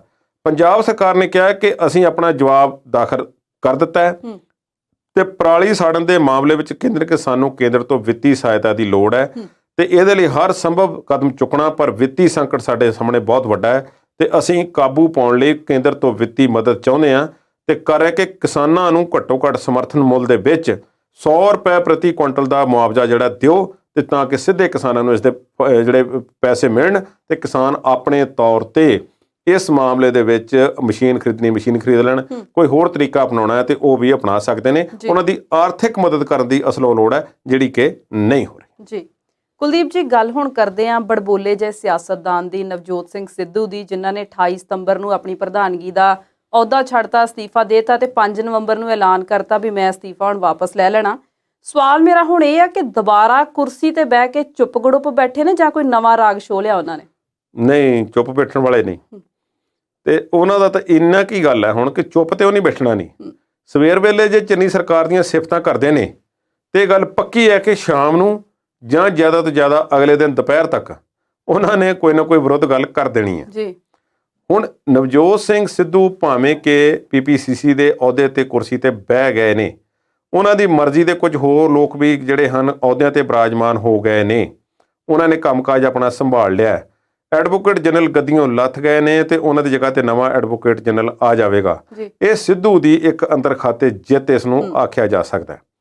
ਸਿੱਧੂ ਜਿਹੜਾ ਬਾਰ-ਬਾਰ ਬੋਲ ਰਹੇ ਨੇ, ਕੁਝ ਗੱਲਾਂ ਉਹਨਾਂ ਨੇ ਸੀਟਾਂ ਦੀ ਵੰਡ ਨੂੰ ਲੈ ਕੇ ਕੀਤੀਆਂ ਨੇ, ਉਹ ਵੀ ਤੁਹਾਡੇ ਨਾਲ ਸਾਂਝੀਆਂ ਕਰਦੇ ਹਾਂ। ਪਰ STF ਦੇ ਮਾਮਲੇ ਦੇ ਵਿੱਚ ਸਪੈਸ਼ਲ ਟਾਸਕ ਫੋਰਸ ਨੇ ਜਿਹੜੀ ਰਿਪੋਰਟ ਤਿਆਰ ਕੀਤੀ ਹੋਈ ਹੈ, ਇਸ ਮਾਮਲੇ ਤੇ ਉਹਨਾਂ ਦੇ ਖਿਲਾਫ ਅਦਾਲਤ ਦੇ ਵਿੱਚ ਇੱਕ ਪਟੀਸ਼ਨ ਵੀ ਪੈ ਗਈ ਹੈ ਕਿ ਇਹ ਸਰਕਾਰ ਤੇ ਜਾਂ ਅਦਾਲਤਾਂ ਤੇ ਪ੍ਰੈਸ਼ਰ ਪਾ ਰਹੇ ਨੇ ਕਿ ਜਲਦੀ ਰਿਪੋਰਟ ਜਗ ਜ਼ਾਹਰ ਕਰ ਦਿਓ, ਅਜਿਹਾ ਨਹੀਂ ਹੋਣ ਵਾਲਾ। ਇਹੋ ਜਿਹੀਆਂ ਗੱਲਾਂ ਨੇ, ਤਕਨੀਕੀ ਗੱਲਾਂ ਨੇ, ਉਹ ਚੱਲਦੀਆਂ ਰਹਿਣਗੀਆਂ। ਪਰ ਨਵਜੋਤ ਸਿੰਘ ਸਿੱਧੂ ਅਡਿੱਗ ਨੇ ਇਸ ਮਾਮਲੇ ਤੇ ਕਿ STF ਦੀ ਰਿਪੋਰਟ ਜਿਸ ਦੇ ਵਿੱਚ ਵੱਡੇ ਵੱਡੇ ਪਰਦੇ ਫਾਸ਼ ਹੋਣੇ ਨੇ, ਉਹਨੂੰ ਜਲਦੀ ਕਰ ਦਿੱਤਾ ਜਾਵੇ। ਨਵਜੋਤ ਸਿੰਘ ਸਿੱਧੂ ਉਸ ਮਾਮਲੇ ਤੇ ਸਰਕਾਰ ਦੀ ਖਿਚਾਈ ਕਰ ਰਹੇ ਨੇ ਕਿ ਦੇਖੋ ਕਿੰਨਾ ਸਮਾਂ ਹੋ ਗਿਆ, ਤੁਹਾਡੇ ਕੋਲ ਰਿਪੋਰਟ ਪਈ ਹੋਈ ਹੈ, ਇਹ ਤੇ ਬੇਈ ਹੋ ਗਈ, ਜਦੋਂ ਨੂੰ ਤੁਸੀਂ ਜਾਰੀ ਕਰਨੀ ਹੈ ਇਹ ਸਮਾਂ ਨਿਕਲ ਜਾਣਾ ਹੈ ਤੇ ਤੁਸੀਂ ਕਿਉਂ ਨਹੀਂ ਦੱਸਦੇ। ਅਸਲ ਵਿੱਚ ਨਵਜੋਤ ਸਿੰਘ ਸਿੱਧੂ ਬੇਅਦਬੀ ਮਾਮਲੇ ਤੇ, ਬਹਿਬਲ ਕਲਾਂ ਗੋਲੀकांड ਦੇ ਮਾਮਲੇ ਤੇ ਇੱਧਰ STF ਦੀ ਰਿਪੋਰਟ ਦੇ ਮਾਮਲੇ ਤੇ ਕੋਈ ਵੀ ਮੌਕਾ ਹੱਥੋਂ ਗਵਾਉਣਾ ਨਹੀਂ ਚਾਹੁੰਦੇ ਜਿਸ ਨਾਲ ਉਹ ਅਕਾਲੀ ਦਲ ਦੀ ਗਿੱਚੀ ਨੂੰ ਹੱਥ ਪਾ ਸਕਣ। ਉਹਨਾਂ ਨੇ ਹਰ ਉਹ ਹਰਬਾ ਤੇ ਹਰ ਤਰੀਕਾ ਤੇ ਹਰ ਉਹ ਸੋਮਾ ਲੱਭਣਾ ਜਿਸ ਨਾਲ ਉਹ ਅਕਾਲੀ ਦਲ ਨੂੰ ਜਿਹੜਾ ਉਹ ਕਿਸੇ ਖੂੰਜੇ ਲਾ ਕੇ ਰੱਖਣ, ਖਾਸ ਤੌਰ ਤੇ ਬਿਕਰਮ ਸਿੰਘ ਮਜੀਠੀਆ ਨੂੰ। ਹਲੇ ਉਹਨਾਂ ਨੂੰ ਇਸ ਮਾਮਲੇ ਦੇ ਵਿੱਚ ਕੋਈ ਬਹੁਤੀ ਕਾਮਯਾਬੀ ਮਿਲਦੀ ਨਜ਼ਰ ਨਹੀਂ ਆ ਰਹੀ। ਹਾਂ, ਬੇਅਦਬੀ ਮਾਮਲੇ ਦੇ ਵਿੱਚ ਇੱਕ ਵੱਖਰਾ ਜਿਹਾ ਸਿਸਟਮ ਜਿਹੜਾ ਹੈ, ਅਦਾਲਤੀ ਕਾਰਵਾਈ ਚੱਲ ਪਈ ਆ, ਰਾਮ ਰਹੀਮ ਤੋਂ ਪੁੱਛਗਿੱਛ ਹੋ ਰਹੀ ਹੈ, ਹੋਰ ਵੀ ਗੱਲਾਂ ਨਿਕਲ ਕੇ ਸਾਹਮਣੇ ਆ ਰਹੀਆਂ ਨੇ, ਪਰ ਬਾਕੀ ਮਾਮਲਿਆਂ ਦੇ ਵਿੱਚ ਅਜੇ ਕੋਈ ਬਹੁਤਾ ਕੁਝ ਨਹੀਂ ਹੋ ਰਿਹਾ। ਜ਼ਿਆਦਾ ਕੁਝ ਐਡਵੋਕੇਟ ਜਨਰਲ ਤੇ ਰੁਕਿਆ ਹੋਇਆ। ਜਦੋਂ ਨਿਯੁਕਤੀ ਹੋ ਜਾਵੇਗੀ ਤੇ ਜਾਂ ਫਿਰ ਕਿਸ ਦੀ ਨਿਯੁਕਤੀ ਹੁੰਦੀ ਹੈ, ਕੀ ਇਹ ਸਿੱਧੂ ਦੀ ਮਰਜ਼ੀ ਦਾ ਬੰਦਾ ਲੱਗੇਗਾ, ਫਿਰ ਜਿਹੜਾ ਹੈ ਸਾਨੂੰ ਹੋਰ ਰੰਗ ਉਹਨਾਂ ਦੇ ਵੇਖਣ ਨੂੰ ਮਿਲਣਗੇ। ਹੁਣ ਨਵਜੋਤ ਸਿੰਘ ਸਿੱਧੂ ਨੇ ਸੀਟਾਂ ਦੀ ਵੰਡ ਬਾਰੇ ਵੀ ਕੋਈ ਗੱਲਾਂ ਕੀਤੀਆਂ ਨੇ। ਉਹਨਾਂ ਨੇ 28 ਸਤੰਬਰ ਨੂੰ ਜਿਹੜਾ ਪਹਿਲਾ ਅਸਤੀਫਾ ਦਿੱਤਾ ਸੀ, ਉਹਨਾਂ ਨੇ ਫਿਰ ਉਹਨੂੰ ਹੁਣ ਸਾਂਭ ਲਿਆ ਤੇ ਸਰਵੇਖਣ ਦੇ ਆਧਾਰ ਤੇ ਉਹਨਾਂ ਨੇ ਕਿਹਾ ਕਿ ਅਸੀਂ ਪਾਰਟੀ ਦੀਆਂ ਟਿਕਟਾਂ ਦੀ ਵੰਡ ਕਰਨੀ ਹੈ। ਹੁਣ ਸਵਲੀਨ, ਤੁਸੀਂ ਇਹ ਦੇਖੋ, ਇਹ ਸਿੱਧੂ ਤੇ ਇਲਜ਼ਾਮ ਸੀ ਕਿ ਤੈਨੂੰ ਭਾਈ ਪਾਰਟੀ ਦਾ ਪ੍ਰਧਾਨ ਬਣਾਇਆ, ਤੂੰ ਪਾਰਟੀ ਦਾ ਕੰਮਕਾਜ ਦੇਖ, ਤੂੰ ਸਰਕਾਰ ਦੇ ਕੰਮਾਂ 'ਚ ਦਖਲਅੰਦਾਜ਼ੀ ਕਿਉਂ ਕਰਦਾ ਹੈ? ਇਹ ਇਲਜ਼ਾਮ ਸੀ। ਚਲੋ ਠੀਕ ਹੈ, ਸਰਕਾਰ ਦੇ ਕੰਮਾਂ ਦੇ ਵਿੱਚ ਦਖਲਅੰਦਾਜ਼ੀ ਸਿੱਧੂ ਦੀ ਇਸ ਹੱਦ ਤੱਕ ਹੈ ਕਿ ਚੰਨੀ ਸਾਹਿਬ ਦੇ ਨਾਲ ਉਹਨਾਂ ਦੀਆਂ ਪ੍ਰੈਸ ਕਾਨਫਰੰਸਾਂ ਸਾਂਝੀਆਂ ਹੁੰਦੀਆਂ ਨੇ ਤੇ ਜੇ ਕਿਸੇ ਬੱਚੇ ਨੂੰ ਇਹ ਨਾ ਦੱਸਿਆ ਜਾਵੇ ਕਿ ਦੋਨਾਂ ਚੋਂ ਮੁੱਖ ਮੰਤਰੀ ਕੌਣ ਹੈ ਤੇ ਸ਼ਾਇਦ ਨਵਜੋਤ ਸਿੰਘ ਸਿੱਧੂ ਨੂੰ ਸਮਝ ਲਵੇ। ਜਿੰਨੀਆਂ ਗੱਲਾਂ ਉਹ ਕਰਦੇ ਨੇ ਤੇ ਜਿੰਨਾ ਚੰਨੀ ਉੱਥੇ ਚੁੱਪ ਬੈਠਦੇ ਨੇ, ਇੰਨਾ ਦਬਦਬਾ ਹੈ ਉਹਨਾਂ ਦਾ। ਖੈਰ, ਉਹਨਾਂ ਨੇ ਉਧਰ ਤੇ ਦਬਦਬਾ ਬਣਾ ਲਿਆ ਤੇ ਜਿਹੜੀ ਗੱਦੀ ਹੈ ਹੀ ਉਹਨਾਂ ਦੇ ਕੋਲ, ਜਿਹਨੂੰ ਚੈਲੰਜ ਹੀ ਕੋਈ ਨਹੀਂ ਕਰ ਸਕਦਾ, ਉਹਦੇ ਬਾਰੇ ਫਿਰ ਕੀ ਆਖੋਗੇ ਤੁਸੀਂ? ਹੁਣ PPCC ਦੇ ਪ੍ਰਧਾਨ ਹੋਣ ਦੇ ਨਾਤੇ ਸਾਰੀਆਂ ਟਿਕਟਾਂ ਜਿਹੜੀਆਂ ਨੇ ਉਹਨਾਂ ਦੀ ਜੇਬ 'ਚ ਨੇ, ਜਾਂ ਉਹਨਾਂ ਦੀ ਮਰਜ਼ੀ ਤੇ ਤੋਂ ਬਿਨਾਂ ਜਿਹੜੀ ਹੈ ਟਿਕਟ ਕੋਈ ਦੇਣੀ ਤਕਰੀਬਨ ਅਸੰਭਵ ਹੋਵੇਗੀ। ਹੁਣ ਜਿਵੇਂ ਇੱਕ ਕੰਡਕਟਰ ਦੇ ਕੋਲ ਹੀ ਸਾਰੀਆਂ ਹੁੰਦੀਆਂ ਨੇ ਟਿਕਟਾਂ, ਹਾਂ, ਉਹਨੂੰ ਕੋਈ ਡਰਾਈਵਰ ਤਾਂ ਇਹ ਕਹਿ ਸਕਦਾ ਕਿ ਫਲਾਣੇ ਬੰਦੇ ਨੂੰ ਵੀ ਯਾਰ ਦੇ ਦੇ, ਬੰਦਾ ਚੰਗਾ, ਮੈਂ ਪੈਸੇ ਦੇ ਦਿਆਂਗਾ, ਜਾਂ ਇਹਨੂੰ ਬਿਨਾਂ ਟਿਕਟ ਤੋਂ ਜਾਣ ਦੇ। ਟਿਕਟਾਂ ਵਾਲਾ ਝੋਲਾ ਉਹਦੇ ਕੋਲ, ਟਿਕਟਾਂ ਵਾਲਾ ਝੋਲਾ ਜਿਹੜਾ ਹੈ ਨਵਜੋਤ ਸਿੰਘ ਸਿੱਧੂ ਦੇ ਕੋਲ ਹੈ, ਉਹਨਾਂ ਨੇ ਦੇਣੀਆਂ ਨੇ। ਤੇ ਉਹਨਾਂ ਨੇ ਜਿਹੜੀ ਗੱਲ ਦਾਗ ਦਿੱਤੀ ਹੈ ਉਹ ਗੌਰ ਨਾਲ ਸੁਣਨ ਵਾਲੀ ਹੈ। ਉਹ ਕਹਿੰਦੇ ਨੇ ਕਿ ਜਿਹੜੇ ਮੌਜੂਦਾ ਵਿਧਾਇਕ ਨੇ ਉਹ ਇਹ ਗੱਲ ਗਰੰਟੀ ਨਾ ਸਮਝਣ ਵੀ ਉਹਨਾਂ ਨੂੰ ਸਾਰਿਆਂ ਨੂੰ ਟਿਕਟਾਂ ਮਿਲਣਗੀਆਂ। ਮੈਂ ਫੇਰ ਰਿਪੀਟ ਕਰਦਾ ਕਿ ਮੌਜੂਦਾ ਵਿਧਾਇਕ ਗਰੰਟੀ ਨਾ ਸਮਝਣ ਕਿ ਸਾਰਿਆਂ ਨੂੰ ਟਿਕਟਾਂ ਮਿਲਣਗੀਆਂ। ਇਹਦਾ ਮਤਲਬ ਇਹ ਹੈ ਸਵਲੀਨ ਕਿ ਜਿਹੜੇ ਕਾਂਗਰਸ ਪਾਰਟੀ ਦੀ ਟਿਕਟ ਤੋਂ ਹਾਰੇ ਹੋਏ ਨੇ ਉਹਨਾਂ ਨੂੰ ਤਾਂ ਫਿਰ ਮੇਰਾ ਖਿਆਲ ਹੈ ਕਿ ਚੰਗਾ ਤਕੜਾ ਇਸ਼ਾਰਾ ਹੈ। ਤੇ ਜਿਹੜੇ ਮੌਜੂਦਾ ਜਿਹੜੇ ਨੇ ਵਿਧਾਇਕ, ਉਹਨਾਂ ਵਿੱਚੋਂ ਵੀ ਜਿਨ੍ਹਾਂ ਨੂੰ ਕਹਿੰਦੇ ਨੇ ਕਿ ਸੈਨਤੀ ਕਾਫੀ ਹੁੰਦੀ ਹੈ ਅਕਲਮੰਦ ਨੂੰ ਇਸ਼ਾਰਾ, ਤੇ ਉਹ ਸਮਝ ਜਾਣਗੇ ਛੇਤੀ ਤੋਂ ਛੇਤੀ ਕਿ ਕਿਹਦੀ ਟਿਕਟ ਕੱਟੀ ਜਾਣੀ ਹੈ ਤੇ ਕਿਹਦੀ ਜੇਬ ਦੇ ਵਿੱਚ ਟਿਕਟ ਪੈ ਜਾਵੇਗੀ ਉਹਨਾਂ ਨੇ ਕਿਹਾ ਕਿ ਸਰਵੇਖਣ ਹੋਵੇਗਾ, ਸਰਵੇਖਣ ਸਿੱਧੂ ਕਿਸ ਤਰ੍ਹਾਂ ਕਰਨਗੇ, ਕਰਵਾਉਣਗੇ। ਇੱਥੇ ਇੱਕ ਗੱਲ ਉਹਨਾਂ ਦੇ ਖਿਲਾਫ ਵੀ ਜਾਂਦੀ ਹੈ। ਨਵਜੋਤ ਸਿੰਘ ਸਿੱਧੂ ਨੇ ਜਿੰਨੀ ਵੀ ਲੜਾਈ ਲੜੀ ਆ ਉਹ ਇਕੱਲਿਆਂ ਨੇ ਲੜੀ ਆ ਹੁਣ ਤੱਕ, ਭਾਵੇਂ ਕਿ ਉਹਨਾਂ ਨੂੰ CLP ਦਾ ਉਹਨਾਂ ਨੂੰ ਇੱਕ ਕਿਸਮ ਦਾ ਜਿਹੜਾ ਸਮਰਥਨ ਮਿਲ ਗਿਆ ਸੀ ਤੇ ਜਿਸ ਨਾਲ ਕੈਪਟਨ ਅਮਰਿੰਦਰ ਸਿੰਘ ਗੱਦੀਓਂ ਲਾਂਭੇ ਹੋ ਗਏ, ਪਰ ਨਵਜੋਤ ਸਿੰਘ ਸਿੱਧੂ ਦੇ ਕੋਲ ਗਰਾਊਂਡ ਪੱਧਰ ਤੇ ਉਹ ਕਾਡਰ ਨਹੀਂ ਹੈ ਜੋ ਕਈ ਬਾਕੀ ਆਗੂਆਂ ਦੇ ਕੋਲ ਹੈ। ਤੇ ਇਸ ਕਰਕੇ ਜਿਹੜੀ ਰਿਪੋਰਟ ਨਵਜੋਤ ਸਿੰਘ ਸਿੱਧੂ ਨੇ ਹਾਸਲ ਕਰਨੀ ਹੈ ਉਹ ਉਹਨਾਂ ਨੂੰ ਸਹੀ ਮਿਲੇਗੀ ਕਿ ਨਹੀਂ ਮਿਲੇਗੀ, ਇਸ ਗੱਲ ਦਾ ਪਤਾ ਨਹੀਂ। ਤੇ ਦੂਸਰਾ, ਜੇ ਨਵਜੋਤ ਸਿੰਘ ਸਿੱਧੂ ਨੂੰ ਬੇਅਦਬੀ ਕਾਂਡ, ਗੋਲੀ ਕਾਂਡ, ਨਸ਼ਿਆਂ ਦਾ, ਰੇਤਾ ਦਾ, ਟਰਾਂਸਪੋਰਟ ਦਾ ਤੇ ਐਡਵੋਕੇਟ ਜਨਰਲ ਦੇ ਮੁੱਦੇ ਭੁੱਲਣਗੇ ਤਾਂ ਇੱਧਰ ਨੂੰ ਸੁਰਤ ਆਵੇਗੀ। ਕੀ ਪਤਾ ਉਹਨਾਂ ਕੋਲ ਸਖਤ ਕਿੰਨੀ ਕੁ ਐਨਰਜੀ ਹੈ ਉਹਨਾਂ ਦੇ ਕੋਲ ਕਿ ਉਹ ਇਹ ਵੀ ਪਤਾ ਲਾ ਸਕਣ ਕਿ ਸਰਵੇਖਣ ਦੇ ਵਿੱਚ ਇਲਾਕੇ 'ਚ ਕਿਹਨੂੰ ਟਿਕਟ ਦੇਣੀ ਚਾਹੀਦੀ ਤੇ ਕਿਹਨੂੰ ਨਹੀਂ ਦੇਣੀ ਚਾਹੀਦੀ। ਪਰ ਬਾਹਰਹਾਲ ਤੇਵਰ ਉਹਨਾਂ ਦੇ ਤਿੱਖੇ ਨੇ। ਟਿਕਟਾਂ ਦੇ ਬਾਰੇ ਕਾਂਗਰਸ ਪਾਰਟੀ ਅੱਗੇ ਵੀ ਲੇਟ ਹੁੰਦੀ ਹੈ ਬਾਕੀ ਨਾਲੋਂ, ਇਸ ਵਾਰੀ ਕਾਫੀ ਲੇਟ ਹੈ, ਪਰ ਅਜੇ ਮੈਨੂੰ ਲੱਗਦਾ ਕਿ ਉਹਨਾਂ ਨੇ ਐਲਾਨ ਕਰਨਾ ਨਹੀਂ। ਟਿਕਟਾਂ ਦੀ ਵੰਡ ਜਿਹੜੀ ਆ ਹੌਲੀ ਹੌਲੀ ਉਹ ਕਰੇਗੀ। ਤੇ ਕਾਂਗਰਸ ਪਾਰਟੀ ਦਾ ਇੱਕ ਹੋਰ ਵੀ ਰਿਵਾਜ ਹੈ, ਪਹਿਲਾਂ ਟਿਕਟ ਦੇ ਦਿੰਦੇ ਨੇ ਤੇ ਕਈ ਵਾਰੀ ਫਿਰ ਵਾਪਸ ਵੀ ਲੈ ਲੈਂਦੇ ਨੇ।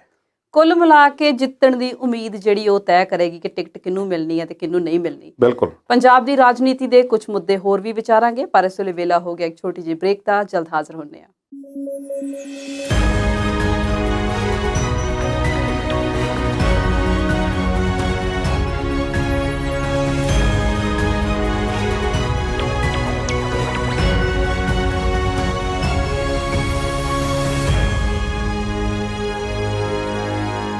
ਬ੍ਰੇਕ ਤੋਂ ਬਾਅਦ ਵਿਚਾਰ ਚਰਚਾ ਦੇਖ ਰਹੇ ਦਰਸ਼ਕਾਂ ਦਾ ਸਵਾਗਤ ਕਰਦੇ ਹਾਂ। ਕੁਲਦੀਪ ਜੀ ਗੱਲ ਕਰ ਰਹੇ ਸੀ ਪੰਜਾਬ ਦੀ ਰਾਜਨੀਤੀ ਦੀ, ਤੇ ਚੋਣ ਮਾਹਿਰ ਇਹ ਕਹਿੰਦੇ ਨੇ ਕਿ ਆਪ ਜਿਹੜੀ ਆ ਉਹ ਤੀਲਾ ਹੋ ਕੇ ਖਿੱਲਰ ਰਹੀ ਆ ਤੇ 2022 ਦਾ ਜਿਹੜਾ ਮੁਕਾਬਲਾ ਆ ਸ਼੍ਰੋਮਣੀ ਅਕਾਲੀ ਦਲ ਤੇ ਕਾਂਗਰਸ 'ਚ ਹੋਊਗਾ, ਤੇ ਕਾਂਗਰਸ ਤਾਂ ਜਿੱਤੂਗੀ ਜੇਕਰ ਸਿੱਧੂ ਆਪਣਿਆਂ ਨੂੰ ਢਾਹ ਲਾਉਣ ਤੋਂ ਬਿਨਾਂ, ਢਾਹ ਲਾਉਣੀ ਛੱਡ ਕੇ ਗੁਣ ਜਿਹੜੇ ਗਾਣ ਕਰਨਗੇ ਲੋਕਾਂ 'ਚ ਵੀ ਕਾਂਗਰਸ ਨੇ ਆਹ ਕੀਤਾ। ਤੁਹਾਨੂੰ ਲੱਗਦਾ ਹੈ ਵੀ ਚੋਣ ਮਾਹਿਰ ਜਿਹੜੇ ਸਹੀ ਕਹਿ ਰਹੇ ਨੇ? ਦੇਖੋ, ਗੱਲ ਇਹ ਸਵਲੀਨ ਕਿ ਜਿੰਨੇ ਮੁੱਦੇ ਨਵਜੋਤ ਸਿੰਘ ਸਿੱਧੂ ਨੇ ਲੋਕਾਂ ਨੂੰ ਚੇਤੇ ਕਰਵਾ ਦਿੱਤੇ ਨੇ, ਚੇਤੇ ਕਰਵਾ ਵੀ ਦਿੱਤੇ ਨੇ, ਜਿਵੇਂ ਕਹਿੰਦੇ ਕਿ ਘੋਟ ਕੇ ਦਿਮਾਗ 'ਚ ਪਾ ਦਿੱਤੇ ਨੇ।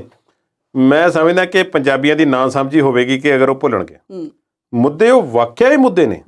ਨਵਜੋਤ ਸਿੰਘ ਸਿੱਧੂ ਪਾਰਟੀ ਦਾ ਨੁਕਸਾਨ ਕਰ ਦੇਣ ਤੇ ਪੰਜਾਬ ਦਾ ਭਲਾ ਕਰ ਦੇਣ, ਸਾਨੂੰ ਇਸ ਗੱਲ ਨਾਲ ਕੋਈ ਫਿਕਰ ਨਹੀਂ। ਅੱਜ ਕਿਸਾਨਾਂ ਦੀ ਸੁਣੀ ਗਈ ਹੈ, ਕਿਸਾਨਾਂ ਦੀ ਗੱਲ ਮੰਨੀ ਜਾ ਰਹੀ ਹੈ। ਕਿਉਂ ਹੈ? ਕਿਉਂਕਿ ਕਿਸਾਨਾਂ ਦੀ ਤਾਕਤ ਕੋਈ ਬਣੀ ਹੈ। ਇਹ ਪੰਜਾਬ ਦੇ ਲੋਕਾਂ ਨੂੰ ਗੱਲ ਸਮਝਣੀ ਪਏਗੀ। ਅੱਜ ਨਿਯੁਕਤੀ ਪੱਤਰ ਮਿਲ ਰਹੇ ਨੇ, ਅੱਜ ਬੇਰੁਜ਼ਗਾਰ ਅਧਿਆਪਕ ਜਿਹੜੇ ਨੇ ਉਹ ਟੈਂਕੀਆਂ ਤੇ ਚੜੇ ਹੋਏ ਸੀ, ਥੱਲੇ ਉਤਰ ਕੇ ਉਹਨਾਂ ਦੀ ਗੱਲ ਸੁਣੀ ਜਾ ਰਹੀ ਹੈ।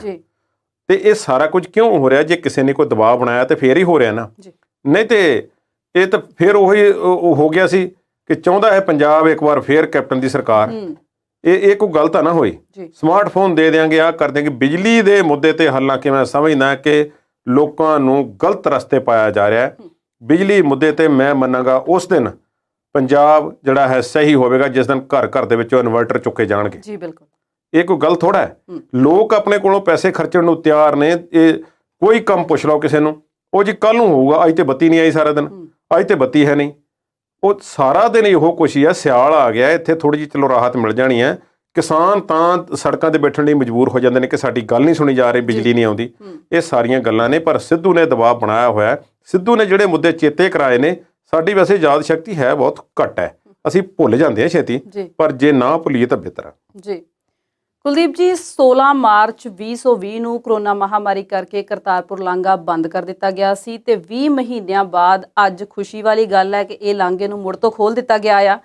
ਪਰ ਜੇ ਗੱਲ ਕਰਨੀ ਹੋਵੇ ਮੋਟੀ-ਮੋਟੀ, ਤੇ ਕੀ ਨਿਯਮ ਰੱਖੇ ਗਏ ਨੇ ਕਰਤਾਰਪੁਰ ਕੋਰੀਡੋਰ ਨੂੰ ਪਾਰ ਕਰਨ ਲਈ, ਤੇ ਸਿਆਸਤ ਕਿੰਨੀ ਕੁ ਹੋਈ ਹੈ ਇਸ ਮੁੱਦੇ ਤੇ? ਸਿਵਲੀਨ ਗੱਲ ਇਹ ਹੈ ਕਿ ਇਸ ਮੁੱਦੇ ਤੇ ਸਿਆਸਤ ਤੇ ਹੋਈ ਹੈ, ਉਹ ਸ਼ੁਰੂ 'ਚ ਖੈਰ ਬਹੁਤੀ ਹੋਈ ਹੈ ਜੀ। ਪਰ ਹੁਣ ਮੈਂ ਸਮਝਦਾ ਕਿ ਕੇਂਦਰ ਸਰਕਾਰ ਨੂੰ ਮੈਂ ਇਹ ਕਹੂੰਗਾ ਕਿ ਉਹਨਾਂ ਨੇ ਠੀਕ ਫੈਸਲਾ ਲੈ ਲਿਆ। ਇਸ ਵਿੱਚ ਦੇਰੀ ਥੋੜੀ ਜਿਹੀ ਕੀਤੀ ਹੈ, ਬਹੁਤ ਜ਼ਿਆਦਾ ਦੇਰੀ ਨਹੀਂ ਕੀਤੀ, ਕਿਉਂਕਿ ਕੋਵਿਡ ਦੀ ਮਾਰ ਵੀ ਭਾਰਤ ਨੇ ਬਹੁਤ ਵੱਡੀ ਝੱਲੀ ਹੈ। ਕੇਂਦਰ ਸਰਕਾਰ ਨੂੰ ਇਸ ਗੱਲ ਲਈ ਵੀ ਅਸੀਂ ਥੋੜਾ ਜਿਹਾ ਉਹਨਾਂ ਦੀ ਪਿੱਠ ਥਾਪੜਦੇ ਹਾਂ, ਹਾਲਾਂਕਿ ਖਿਚਾਈ ਬਹੁਤ ਵਾਰੀ ਕਰਦੇ ਹਾਂ ਅਸੀਂ ਕੇਂਦਰ ਸਰਕਾਰ ਦੀ, ਕਿ ਟੀਕਾਕਰਨ ਦੀ ਮੁਹਿੰਮ ਨੂੰ ਕਾਫੀ ਹੱਦ ਤੱਕ ਜਿਹੜਾ ਉਹ ਉਹਨਾਂ ਨੇ ਸਹੀ ਕਰ ਲਿਆ। ਇੱਥੋਂ ਤੱਕ ਕਿ ਮਾਹਰ ਜਿਹੜੇ ਕਹਿੰਦੇ ਸੀ ਕਿ ਨਹੀਂ ਲਾ ਸਕਣਗੇ, ਟੀਕਾਕਰਨ ਠੀਕ ਠਾਕ ਚੱਲਿਆ। ਰਸ਼ ਵੀ ਬਹੁਤ ਪਹਿਲਾਂ ਪਿਆ, ਪਰ ਟੀਕੇ ਲੱਗੇ ਨੇ ਤੇ ਉਹਦੇ ਕਰਕੇ ਹੀ ਭਾਰਤ ਦਾ ਅੰਕੜਾ ਜਿਹੜਾ ਥੱਲੇ ਆਇਆ। ਤੇ ਪਾਕਿਸਤਾਨ ਨੇ ਪਹਿਲਾਂ ਇਜਾਜ਼ਤ ਦੇ ਦਿੱਤੀ ਸੀ ਤੇ ਹੁਣ ਚਾਹੇ ਉਹ ਹਰਜੀਤ ਗਰੇਵਾਲ ਦੇ ਮੂੰਹੋਂ ਅਖਵਾਇਆ ਹੋਵੇ, ਅਮਿਤ ਸ਼ਾਹ ਨੇ ਕਿਹਾ ਹੋਵੇ ਤੇ ਬੀਜੇਪੀ ਦੇ ਆਗੂਆਂ ਦੀ ਗੱਲ ਮੰਨੀ ਗਈ ਹੋਵੇ, ਜਿਵੇਂ ਵੀ ਹੈ ਲੰਘਾ ਖੁੱਲ ਰਿਹਾ ਤੇ ਨਾਨਕ ਨਾਮ ਲੈਵਾ ਸੰਗਤ ਜਿਹੜੀ ਹੈ ਇੱਕ ਵਾਰੀ ਫੇਰ ਬਾਬੇ ਨਾਨਕ ਦੀ ਕਰਮ ਭੂਮੀ ਤੇ ਅੱਜ ਪਹੁੰਚ ਗਈ ਹੈ ਜੀ। ਔਰ ਇਹ ਅੱਜ ਉਹ ਲੋਕ ਪਹੁੰਚੇ ਨੇ ਜਿਨ੍ਹਾਂ ਦੀ ਕੋਵਿਡ ਦੌਰਾਨ ਬੰਦ ਹੋਣ ਤੋਂ ਪਹਿਲਾਂ, ਲੰਘਾ ਬੰਦ ਹੋਣ ਤੋਂ ਪਹਿਲਾਂ ਰਜਿਸਟ੍ਰੇਸ਼ਨ ਹੋਈ ਸੀ। ਸਖਤੀਆਂ ਨੇ, ਕੁਝ ਕੋਵਿਡ ਪ੍ਰੋਟੋਕਾਲਸ ਨੇ, ਉਹ ਆਉਣ ਵਾਲੇ ਦਿਨਾਂ 'ਚ ਪਤਾ ਲੱਗ ਜਾਵੇਗਾ। ਇੱਕ ਤਾਂ ਕਿ RT-PCR ਦੀ ਰਿਪੋਰਟ ਜਿਹੜੀ ਆ ਪਹਿਲਾਂ ਕੋਲ ਹੋਣੀ ਚਾਹੀਦੀ ਹੈ, ਟੀਕਾਕਰਨ ਤੁਹਾਡਾ ਹੋਇਆ ਹੋਣਾ ਚਾਹੀਦਾ, ਉਹਦੇ ਸਰਟੀਫਿਕੇਟ ਹੋਣੇ ਚਾਹੀਦੇ ਨੇ। ਤੇ ਇਹ ਵੀ ਦੱਸਿਆ ਜਾਂਦਾ ਹੈ ਕਿ ਪਾਕਿਸਤਾਨ ਵਾਲੇ ਆਪਣਾ ਟੈਸਟ ਵੀ ਕਰਨਗੇ ਰੈਪਿਡ ਐਂਟੀਜਨ ਦਾ, ਤੇ ਉਹਦੇ ਵੀ ਸ਼ਾਇਦ ਵੱਖਰੀ ਫੀਸ ਲੱਗੇਗੀ, ਇਸ ਬਾਰੇ ਪੱਕਾ ਨਹੀਂ ਹੈ। ਤੇ ਉੱਥੇ ਦੀ ਸੰਗਤ ਜਿਹੜੀ ਹੈ, ਉੱਥੇ ਦੇ ਸਿੱਖ ਨੇ ਜਾਂ ਪਾਕਿਸਤਾਨ ਦੀ ਸਰਕਾਰ ਹੈ, ਉਹਨਾਂ ਦੇ ਲੋਕ ਜਿਹੜੇ ਨੇ ਸੰਗਤ ਨੂੰ ਸਵਾਗਤ ਕਰਨ ਲਈ ਤਿਆਰ ਨੇ। $20 ਦੀ ਫੀਸ ਜਿਹੜੀ ਹੈ ਉਹ ਹਰ ਸ਼ਰਧਾਲੂ ਵਾਸਤੇ ਰੱਖੀ ਹੋਈ ਹੈ। ਉਹ ਪਹਿਲੇ ਕੁਝ ਦਿਨਾਂ ਤੱਕ ਵੇਵ ਆਫ ਹੋਵੇਗੀ, ਨਹੀਂ ਦੇਣੀ ਪਵੇਗੀ, ਤੇ ਫਿਰ ਬਾਅਦ ਵਿੱਚ ਉਹ ਲਾਗੂ ਹੋ ਜਾਵੇਗੀ। ਕੁਝ ਸ਼ਰਤਾਂ ਹੋਰ ਵੀ ਨੇ ਜਿਸ ਦੇ ਤਹਿਤ ਥੋੜੇ ਕੁ ਲੋਕ ਅੱਜ ਗਏ ਨੇ ਤੇ ਹੁਣ ਜਾਣੇ ਸ਼ੁਰੂ ਹੋ ਜਾਣਗੇ। ਰਜਿਸਟ੍ਰੇਸ਼ਨ ਦਾ ਪੋਰਟਲ ਜਿਹੜਾ ਹੈ ਉਹ ਉਹੀ ਹੈ, ਪੁਰਾਣਾ ਹੀ ਹੈ, ਤੇ ਉਹਨਾਂ ਨੂੰ ਇਜਾਜ਼ਤ ਦਿੱਤੀ ਗਈ ਜਿਨ੍ਹਾਂ ਨੇ ਪਹਿਲਾਂ ਰਜਿਸਟ੍ਰੇਸ਼ਨ ਕਰਵਾਈ ਹੋਈ ਸੀ। ਤੇ ਹੁਣ ਇਸ ਮਾਮਲੇ ਦੇ ਵਿੱਚ ਇਹ ਚੰਗੀ ਗੱਲ ਹੈ ਕਿ ਇਹ ਆਵਾਜਾਈ ਬਣੀ ਰਵੇ।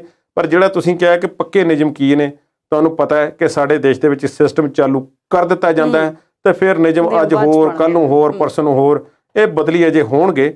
ਪਰ ਗੁਰੂ ਨਾਨਕ ਸਾਹਿਬ ਦੇ ਗੁਰਪੁਰਬ ਤੋਂ ਪਹਿਲਾਂ ਇੱਕਦਮ ਖੋਲ੍ਹਿਆ ਇਸ ਨੂੰ, ਚੰਗਾ ਹੁੰਦਾ ਜੇ 15 ਦਿਨ ਪਹਿਲਾਂ ਵੀ ਖੋਲ੍ਹ ਦਿੰਦੇ। ਔਰ ਗੁਰਪੁਰਬ ਆ ਰਿਹਾ ਤੇ ਇਸ ਮਾਮਲੇ ਦੇ ਵਿੱਚ ਚੰਗੀ ਗੱਲ ਹੈ ਕਿ ਕਰਤਾਰਪੁਰ ਦਾ ਲਾਂਘਾ ਖੁੱਲ ਰਿਹਾ। ਔਰ ਨਵਜੋਤ ਸਿੰਘ ਸਿੱਧੂ ਦਾ ਨਾਮ ਮੈਂ ਫੇਰ ਲਵਾਂਗਾ ਇਸ ਮੌਕੇ। ਬਿਲਕੁਲ, ਮੈਂ ਉਹਨਾਂ ਦੀ ਗੱਲ ਕਰਨ ਲੱਗੀ ਜੀ। ਨਵਜੋਤ ਸਿੰਘ ਸਿੱਧੂ ਵਾਹਿਦ ਉਹਨਾਂ ਸ਼ਖਸਾਂ ਦੇ ਵਿੱਚੋਂ ਹੈ ਗੁਰੂ ਨਾਨਕ ਸਾਹਿਬ ਦੀ ਜਿਨ੍ਹਾਂ ਤੇ ਕਿਰਪਾ ਮੈਂ ਸਮਝਦਾ ਹੋਈ ਹੈ ਕਿ ਇੱਕ ਰਸਤਾ ਜ਼ਰੀਆ ਬਣੇ ਨੇ, ਜਿਨ੍ਹਾਂ ਦੇ ਜ਼ਰੀਏ, ਜਿਨ੍ਹਾਂ ਦੀ ਬੇਨਤੀ ਤੇ ਇਮਰਾਨ ਖਾਨ ਜਾਂ ਉੱਥੇ ਦੇ ਜਿਹੜੇ ਵੀ ਅਧਿਕਾਰੀ ਸਨ ਉਹ ਸਾਰਿਆਂ ਨੇ ਗੱਲ ਮੰਨੀ ਗਈ ਹੈ। ਤੇ ਜਥੇਦਾਰ ਕੁਲਦੀਪ ਸਿੰਘ ਵਡਾਲਾ ਵੀ ਚੇਤੇ ਆਉਂਦੇ ਨੇ, ਜਿਹੜੇ ਉੱਥੇ ਜਾ ਕੇ ਅਰਦਾਸਾਂ ਕਰਿਆ ਕਰਦੇ ਸਨ। ਤੇ ਦੂਰਬੀਨ ਦੇ ਜ਼ਰੀਏ ਜਿਹੜੇ ਦਰਸ਼ਨ ਨੇ ਅੱਜ ਉਹ ਸਾਨੂੰ ਕਰਨ ਦੀ ਲੋੜ ਨਹੀਂ ਤੇ ਅਸੀਂ ਉੱਥੇ ਜਾ ਸਕਾਂਗੇ। ਜੀ, ਤੁਸੀਂ ਅੱਜ ਬੜੇ ਦਿਨਾਂ ਬਾਅਦ ਪ੍ਰਧਾਨ ਮੰਤਰੀ ਨਰਿੰਦਰ ਮੋਦੀ ਦੀ ਤਾਰੀਫ ਕੀਤੀ ਹੈ ਪ੍ਰੋਗਰਾਮ 'ਚ, ਤੇ ਗੱਲ ਹੁਣ ਉਹਨਾਂ ਦੇ ਸੂਬੇ ਗੁਜਰਾਤ ਦੀ ਕਰਦੇ ਹਾਂ। ਸੁਣਿਆ ਕਿ ਮੀਟ ਨੂੰ ਲੈ ਕੇ ਉੱਥੇ ਇੱਕ ਅਜੀਬੋ-ਗਰੀਬ ਫੈਸਲਾ ਹੋਇਆ। ਗੁਜਰਾਤ ਦੇ ਬਾਰੇ ਅੰਕੜਾ ਖੇਡ ਹੈ ਨਾ ਜਿਹੜੀ, ਉਹ ਬੜੀ ਅਜੀਬੋ-ਗਰੀਬ ਹੁੰਦੀ ਹੈ। ਮੋਦੀ ਸਰਕਾਰ ਜਾਂ ਉੱਥੇ ਦੀ ਭਾਰਤੀ ਜਨਤਾ ਪਾਰਟੀ ਦੀ ਸਰਕਾਰ ਜਿਹੜੇ ਅੰਕੜੇ ਉੱਥੋਂ ਜਾਰੀ ਕਰਦੀ ਰਹਿੰਦੀ ਹੈ ਬਾਰ-ਬਾਰ, ਉਹਨਾਂ ਤੇ ਕਈ ਵਾਰੀ ਕਿੰਤੂ ਪ੍ਰੰਤੂ ਹੋਇਆ, ਕਈ ਮਾਮਲਿਆਂ 'ਚ ਹੋਇਆ। ਅਸੀਂ ਉਧਰ ਨੂੰ ਹੁਣ ਨਹੀਂ ਜਾਵਾਂਗੇ। ਇੱਕ ਛੋਟੀ ਜਿਹੀ ਗੱਲ ਮੈਂ ਦੱਸਣੀ ਚਾਹਾਂਗਾ ਜੀ। ਸ਼ਿਵ ਸੈਨਾ ਦੇ ਰਾਜ ਠਾਕਰੇ ਨੇ, ਜਿਹੜੇ ਰਾਜ ਠਾਕਰੇ ਕਹਿੰਦੇ ਕਿ ਜਦੋਂ ਨਰਿੰਦਰ ਮੋਦੀ ਪਹਿਲੀ ਵਾਰੀ 2014 ਦੇ ਵਿੱਚ ਕੈਂਡੀਡੇਟ ਸੀ ਪ੍ਰਧਾਨ ਮੰਤਰੀ ਬਣਨ ਲਈ, ਤੇ ਮੈਂ ਉਹਦਾ ਮਦਦਗਾਰ ਸੀ ਤੇ ਮੈਂ ਉਹਦੀ ਸਪੋਰਟ ਕੀਤੀ ਤੇ ਮੈਂ ਸਮਝਿਆ ਕਿ ਇਹਦੀਆਂ ਨੀਤੀਆਂ ਚੰਗੀਆਂ ਨੇ, ਚੰਗੀਆਂ ਗੱਲਾਂ ਕਰ ਰਿਹਾ। ਫਿਰ ਕਹਿੰਦੇ, ਮੈਂ ਉਹਨਾਂ ਨੂੰ ਕਿਹਾ ਇੱਕ ਵਾਰ ਕਿ ਗੁਜਰਾਤ ਬਹੁਤ ਵਧੀਆ ਸੂਬਾ ਹੈ, ਕਿਤੇ ਮੈਂ ਵੀ ਦੇਖਣਾ ਚਾਹੁੰਦਾ ਕਿ ਗੁਜਰਾਤ ਮਾਡਲ ਕੀ ਹੈ ਜਿਸ ਦੀ ਤੁਸੀਂ ਗੱਲ ਕਰਦੇ ਹੋ ਜੀ। ਕਹਿੰਦੇ ਜੀ ਉਹਨਾਂ ਨੇ ਮੇਰਾ ਇੰਤਜ਼ਾਮ ਕਰ ਦਿੱਤਾ ਕਿ ਤੁਸੀਂ ਆਓ ਤੇ ਤੁਹਾਨੂੰ ਅਸੀਂ ਗੁਜਰਾਤ ਵਿਖਾਵਾਂਗੇ ਕਿ ਕਿਵੇਂ ਗੁਜਰਾਤ ਵਿੱਚ ਤਰੱਕੀ ਹੋਈ ਆ। ਤੇ ਗੁਜਰਾਤ ਦੇ ਵਿੱਚ ਉਹ ਕਹਿੰਦੇ ਮੈਂ ਗਿਆ ਤੇ ਮੇਰੇ ਨਾਲ ਅੱਗੇ ਪਿੱਛੇ ਕਈ ਅਧਿਕਾਰੀ ਲਾ ਦਿੱਤੇ ਗਏ। ਕਈ ਥਾਵਾਂ ਤੇ ਮੈਨੂੰ ਲਿਜਾ ਕੇ ਬਹੁਤ ਜਿਹੜਾ ਸੀ ਉਹ ਚੰਗੀ ਤਰ੍ਹਾਂ ਵਿਖਾਇਆ ਗਿਆ ਕਿ ਦੇਖੋ ਆਹ ਕੰਮ ਕੀਤਾ, ਆਹ ਕੀਤਾ, ਉਹ ਕੀਤਾ, ਸਾਰਾ ਕਹਿੰਦੇ ਮੈਂ ਵੇਖਿਆ। ਤੇ ਫਿਰ ਕੁਝ ਸਮੇਂ ਬਾਅਦ ਹੀ ਮੈਨੂੰ ਰੀਅਲਾਈਜ਼ ਹੋ ਗਿਆ ਕਿ ਜਿੱਥੇ ਜਿੱਥੇ ਮੈਨੂੰ ਲਿਜਾਇਆ ਜਾ ਰਿਹਾ ਉਹ ਸਾਰੀਆਂ ਫਿਕਸ ਥਾਵਾਂ ਨੇ, ਉਹ ਖਾਸ ਥਾਵਾਂ ਨੇ ਜਿੱਥੇ ਕੁਝ ਵਿਅਕਤੀਆਂ ਨੂੰ ਖਾਸ ਤੌਰ ਤੇ ਲਿਜਾਇਆ ਜਾਂਦਾ ਤੇ ਉਹੋ ਹੀ ਵਿਖਾ ਕੇ ਮੋੜ ਦਿੱਤਾ ਜਾਂਦਾ ਤਾਂ ਕਿ ਗੁਜਰਾਤ ਦੀ ਚੰਗੀ ਇਮੇਜ ਬਣ ਸਕੇ। ਅਸਲ ਵਿੱਚ ਗੁਜਰਾਤ ਜਿੱਥੇ ਜਿਹੜੀ ਸਮੱਸਿਆ ਉੱਥੇ ਕਿਸੇ ਨੂੰ ਜਾਣ ਵੀ ਨਹੀਂ ਦਿੱਤਾ ਜਾਂਦਾ ਜੀ। ਜਾਣ ਤੇ ਦਿੱਤਾ ਜਾਂਦਾ ਪਰ ਇਸ ਤਰ੍ਹਾਂ ਜਦੋਂ ਕੋਈ VIP ਜਾਂਦਾ ਫਿਰ ਉਹਦੀਆਂ ਨਜ਼ਰਾਂ ਸਾਹਮਣੇ ਇਹੋ ਜਿਹੀਆਂ ਚੀਜ਼ਾਂ ਹੋਣ ਨਹੀਂ ਦਿੱਤੀਆਂ ਜਾਂਦੀਆਂ। ਗੁਜਰਾਤ ਮਾਮਲੇ ਦੇ ਵਿੱਚ ਤੁਹਾਨੂੰ ਪਤਾ ਹੈ ਕਿ ਗੁਜਰਾਤ ਮਹਾਤਮਾ ਗਾਂਧੀ ਦੀ ਸਟੇਟ ਹੈ। ਸ਼ਰਾਬਬੰਦੀ ਆ ਉੱਥੇ ਪਹਿਲੇ ਦਿਨ ਤੋਂ, ਉੱਥੇ ਸ਼ਰਾਬ ਨਹੀਂ ਵਿਕਦੀ ਜੀ। ਗੁਜਰਾਤ ਦੇ ਵਿੱਚ ਹੋਰ ਵੀ ਕਈ ਪਾਬੰਦੀਆਂ ਨੇ। ਗੁਜਰਾਤ ਦੇ ਵਿੱਚ ਮੁਸਲਿਮ ਭਾਈਚਾਰਾ ਵੀ ਬਹੁਤ ਹੈ। ਗੁਜਰਾਤ ਦੇ ਵਿੱਚ ਅਹਿਮਦਾਬਾਦ ਇੱਕ ਵੱਡਾ ਸ਼ਹਿਰ ਹੈ। ਅਹਿਮਦਾਬਾਦ ਇੰਨਾ ਵੱਡਾ ਸ਼ਹਿਰ ਹੈ ਗੁਜਰਾਤ ਦਾ, ਉਹ ਚੌਥਾ ਸ਼ਹਿਰ ਬਣ ਗਿਆ ਜਿੱਥੇ ਦੀ ਮਿਊਨਿਸਪਲ ਕਾਰਪੋਰੇਸ਼ਨ ਨੇ ਕੁਝ ਮੀਟ ਦੀ ਵਿਕਰੀ ਨੂੰ ਲੈ ਕੇ ਹੁਕਮ ਚਾੜ ਦਿੱਤੇ ਨੇ। ਇਹ ਪਹਿਲਾਂ ਵੀ ਕਈ ਸ਼ਹਿਰਾਂ ਵਿੱਚ ਹੋਏ ਨੇ, ਵਡੋਦਰਾ ਵਗੈਰਾ ਹੈ, ਹੋਰ ਕਈ ਨੇ। ਅਹਿਮਦਾਬਾਦ ਦੇ ਵਿੱਚ ਕਹਿ ਦਿੱਤਾ ਗਿਆ ਹੈ ਕਿ ਤੁਸੀਂ ਸੜਕ ਦੇ ਕੰਢੇ ਤੇ ਜਿਹੜੇ ਸਟਾਲ ਲੱਗੇ ਹੋਏ ਨੇ, ਰੇਹੜੀਆਂ ਲੱਗੀਆਂ ਹੋਈਆਂ ਨੇ, ਉੱਥੇ ਤੁਸੀਂ ਨੌਨ ਵੈਜ ਚੀਜ਼ਾਂ ਵਸਤਾਂ ਨਹੀਂ ਵੇਚ ਸਕਦੇ ਜੀ, ਔਰ ਉਹਨੂੰ ਸਾਹਮਣੇ ਮੀਟ ਸਾਹਮਣੇ ਰੱਖ ਕੇ ਨਹੀਂ ਵੇਚ ਸਕਦੇ। ਸਕੂਲਾਂ ਦੇ ਲਾਗੇ, ਮੰਦਰਾਂ ਦੇ ਲਾਗੇ, ਹੋਰ ਕਈ ਜਗ੍ਹਾ ਦੱਸ ਦਿੱਤੀਆਂ ਨੇ। ਲੰਬੀ ਸੂਚੀ ਜਿਹੜੀ ਹੈ ਬਣਾ ਦਿੱਤੀ ਗਈ ਹੈ ਕਿ ਇਹਨਾਂ ਜਗ੍ਹਾ ਦੇ 100 ਮੀਟਰ ਦੇ ਘੇਰੇ ਦੇ ਵਿੱਚ ਤੁਸੀਂ ਮੀਟ ਨਹੀਂ ਵੇਚ ਸਕਦੇ। ਸਵਲੀਨ ਗੱਲ ਇਹ ਹੈ ਕਿ ਇੱਕ ਪਾਸੇ ਤੇ ਅੰਕੜੇ ਜਿਹੜੇ ਨੇ ਉਹ ਜਾਰੀ ਕੀਤੇ ਜਾਂਦੇ ਨੇ, ਉਹਨਾਂ ਦੇ ਬਾਰੇ ਮੈਂ ਤੁਹਾਨੂੰ ਦੱਸ ਦੇਵਾਂ ਕਿ ਇੱਕ ਬੇਸਲਾਈਨ ਸਰਵੇ ਹੈ ਜਿਨ੍ਹਾਂ ਨੇ ਕਿਹਾ ਸੀ ਕਿ ਗੁਜਰਾਤ ਵਿੱਚ 39% ਮਰਦ ਤੇ 38% ਔਰਤਾਂ ਜਿਹੜੀਆਂ ਹਨ ਉਹ ਨਾਨ ਵੈਜੀਟੇਰੀਅਨ ਹਨ। ਇਹ ਟਾਈਮਜ਼ ਆਫ ਇੰਡੀਆ ਦੇ ਵਿੱਚ ਰਿਪੋਰਟ ਕੀਤੀ ਗਈ ਸੀ। ਅਸਲ ਵਿੱਚ ਪ੍ਰਧਾਨ ਮੰਤਰੀ ਦੇ ਆਪਣੇ ਸੂਬੇ ਦੇ ਵਿੱਚ ਜਿਹੜੀ ਕਹਾਣੀ ਹੈ, ਉਹ ਕਿੰਨੇ ਕੁ ਲੋਕ ਉੱਥੇ ਨਾਨ ਵੈਜ ਖਾਂਦੇ ਨੇ, ਇਸ ਗੱਲ ਤੋਂ ਅੰਦਾਜ਼ਾ ਲਾ ਲਓ ਕਿ ਹਰਿਆਣੇ ਦੇ ਵਿੱਚ 31% ਪੁਰਸ਼ ਤੇ 30% ਔਰਤਾਂ ਜਿਹੜੀਆਂ ਹਨ ਨਾਨ ਵੈਜੀਟੇਰੀਅਨ ਹਨ। ਪੰਜਾਬ ਦੇ ਵਿੱਚ 34% ਮਰਦ ਤੇ 32% ਔਰਤਾਂ ਜਿਹੜੀਆਂ ਨੇ ਉਹ ਨਾਨ ਵੈਜੀਟੇਰੀਅਨ ਨੇ। ਤੇ ਰਾਜਸਥਾਨ ਵਿੱਚ ਇਹੋ ਹੀ ਅੰਕੜਾ 26% ਤੇ 23% ਹੈ। ਭਾਵ ਰਾਜਸਥਾਨ ਵਿੱਚ ਬਹੁਤ ਘੱਟ ਗਿਣਤੀ ਲੋਕ ਜਿਹੜੇ ਹਨ ਨਾਨ ਵੈਜ ਖਾਂਦੇ ਨੇ। ਹੁਣ ਗੁਜਰਾਤ ਵਿੱਚ ਗਿਣਤੀ ਤਾਂ ਬਹੁਤ ਹੈ ਤੇ ਇੰਨੀ ਸਖਤੀ ਕਰ ਦੇਣ ਦਾ ਮਤਲਬ ਕੀ ਹੈ? ਖਾਸ ਗੱਲ ਇਹੋ ਹੀ ਹੈ, ਇੱਕੋ ਹੀ ਹੈ ਜਿਹੜੀ ਤੁਹਾਡੇ ਵੀ ਦਿਮਾਗ 'ਚ ਇਸ ਵੇਲੇ ਘੁੰਮ ਰਹੀ ਹੈ ਤੇ ਮੇਰੇ ਵੀ ਘੁੰਮ ਰਹੀ ਹੈ। ਇੱਕੋ ਧਰਮ ਨੂੰ ਟਾਰਗੇਟ ਕੀਤਾ ਜਾ ਰਿਹਾ ਹੈ, ਉਸੇ ਨੂੰ ਨਾਲ ਲੈ ਕੇ ਉਸੇ ਦੇ ਆਧਾਰਿਤ ਜਿਹੜੇ ਹਨ ਉਹ ਕੰਮ ਕੀਤੇ ਜਾ ਰਹੇ ਨੇ। ਜਾਤੀਵਾਦ ਦਾ ਪੱਤਾ ਖੇਡਿਆ ਜਾ, ਜਾਤੀਵਾਦ ਜਾਂ ਧਰਮ ਦਾ ਪੱਤਾ ਹੈ, ਜਿਹੜਾ ਕ੍ਰਿਮੀਨਲ ਪੱਤਾ ਹੈ, ਫਿਰਕੂ ਪੱਤਾ ਹੈ। ਅਸਲ ਜਿਹੜੀ ਗੱਲ ਹੈ, ਹੁਣ ਜੇ ਉੱਥੇ ਇਹੋ ਜਿਹੇ ਹੁਕਮ ਲਾਗੂ ਹੋ ਰਹੇ ਨੇ ਤੇ ਹੋਰ ਬਹੁਤ ਸਾਰੀਆਂ ਗੱਲਾਂ ਨੇ ਕਿ ਇਸ ਤਰ੍ਹਾਂ ਮੀਟ ਅੱਖਾਂ ਤੋਂ ਓਲੇ ਹੋ ਜਾਣ ਨਾਲ ਕੀ ਫਰਕ ਪਏਗਾ। ਤੁਸੀਂ ਸਿਗਰਟ ਨੋਸ਼ੀ ਦੀ ਗੱਲ ਸਮਝ ਆਉਂਦੀ ਹੈ ਕਿ ਸਕੂਲਾਂ ਦੇ ਲਾਗੇ ਜਦੋਂ ਕੋਈ ਪੀਂਦਾ ਹੈ ਤਾਂ ਪੈਸਿਵ ਸਮੋਕਿੰਗ ਜਾਂ ਸੈਕੰਡ ਹੈਂਡ ਸਮੋਕ ਜਿਸ ਨੂੰ ਅਸੀਂ ਕਹਿ ਦਿੰਦੇ ਹਾਂ, ਧੂਏ ਦੇ ਨਾਲ ਬੱਚਿਆਂ ਤੇ ਜਾਂ ਉਹਨਾਂ ਨੂੰ ਕੋਈ ਅਸਰ ਪੈਂਦਾ ਹੈ। ਬਾਹਰਲੇ ਦੇਸ਼ਾਂ ਵਿੱਚ ਇਹ ਵੀ ਕੀਤਾ ਜਾਂਦਾ ਕਿ ਲੁਕੋ ਕੇ ਕੁਝ ਚੀਜ਼ਾਂ ਜਿਹੜੀਆਂ ਹਨ ਵੇਚੀਆਂ ਜਾਂਦੀਆਂ ਨੇ। ਠੀਕ ਹੈ, ਮੀਟ ਵੀ ਇਹੋ ਜਿਹੀ ਕਮੋਡਿਟੀ ਹੈ ਤੇ ਫਿਰ ਇਸ ਤਰ੍ਹਾਂ ਦਾ ਨਿਯਮ ਜਿਹੜਾ ਹੈ ਉਹ ਕਿਸੇ ਹਿਸਾਬ ਨਾਲ ਲਿਆ ਜਾਵੇ। ਸਰਕਾਰ ਜਾਂ ਤਾਂ ਕੇਂਦਰ ਦੇ ਵਿੱਚ ਇਹੋ ਜਿਹਾ ਸਿਸਟਮ ਲੈ ਲਵੇ ਤੇ ਫੈਸਲਾ ਲੈ ਲਵੇ, ਪਰ ਇਹ ਜਿਹੜਾ ਇਸ ਤਰ੍ਹਾਂ ਦਾ ਫੈਸਲਾ ਹੈ ਛੋਟੇ ਰੇਹੜੀ ਵਾਲਿਆਂ ਨੂੰ ਟਾਰਗੇਟ ਕਰਕੇ ਲਿਆ ਜਾਣਾ, ਇਹ ਇੱਕ ਕਮਿਊਨਿਟੀ ਨੂੰ ਬੇਸ ਕਰਕੇ ਲਿਆ ਜਾ ਰਿਹਾ। ਮੈਂ ਇਹਨੂੰ ਕੋਈ ਬਹੁਤਾ ਚੰਗਾ ਨਹੀਂ ਸਮਝਦਾ, ਇਸ ਵਿੱਚ ਰੈਸ਼ਨੈਲਿਟੀ ਘੱਟ ਹੈ। ਕੁਲਦੀਪ ਜੀ, ਅੱਜ ਦੇ ਪ੍ਰੋਗਰਾਮ ਦਾ ਸਮਾਂ ਇੱਥੇ ਖਤਮ ਹੁੰਦਾ ਹੈ ਤੇ ਤੁਸੀਂ ਸਟੂਡੀਓ 'ਚ ਆਏ, ਪ੍ਰੋਗਰਾਮ 'ਚ ਸਾਡਾ ਸਾਥ ਦਿੱਤਾ, ਤੁਹਾਡਾ ਬਹੁਤ-ਬਹੁਤ ਸ਼ੁਕਰੀਆ। ਅੱਜ ਦੇ ਪ੍ਰੋਗਰਾਮ 'ਚ ਇੰਨਾ ਹੀ। ਅਗਲੀ ਵਾਰ ਨਵੇਂ ਮੁੱਦਿਆਂ ਤੇ ਗੱਲਬਾਤ ਕਰਾਂਗੇ। ਤਦ ਤੱਕ ਤੁਸੀਂ ਦੇਖਦੇ ਰਹੋ ਪੰਜਾਬੀ ਨੈਸ਼ਨਲ ਟੀਵੀ।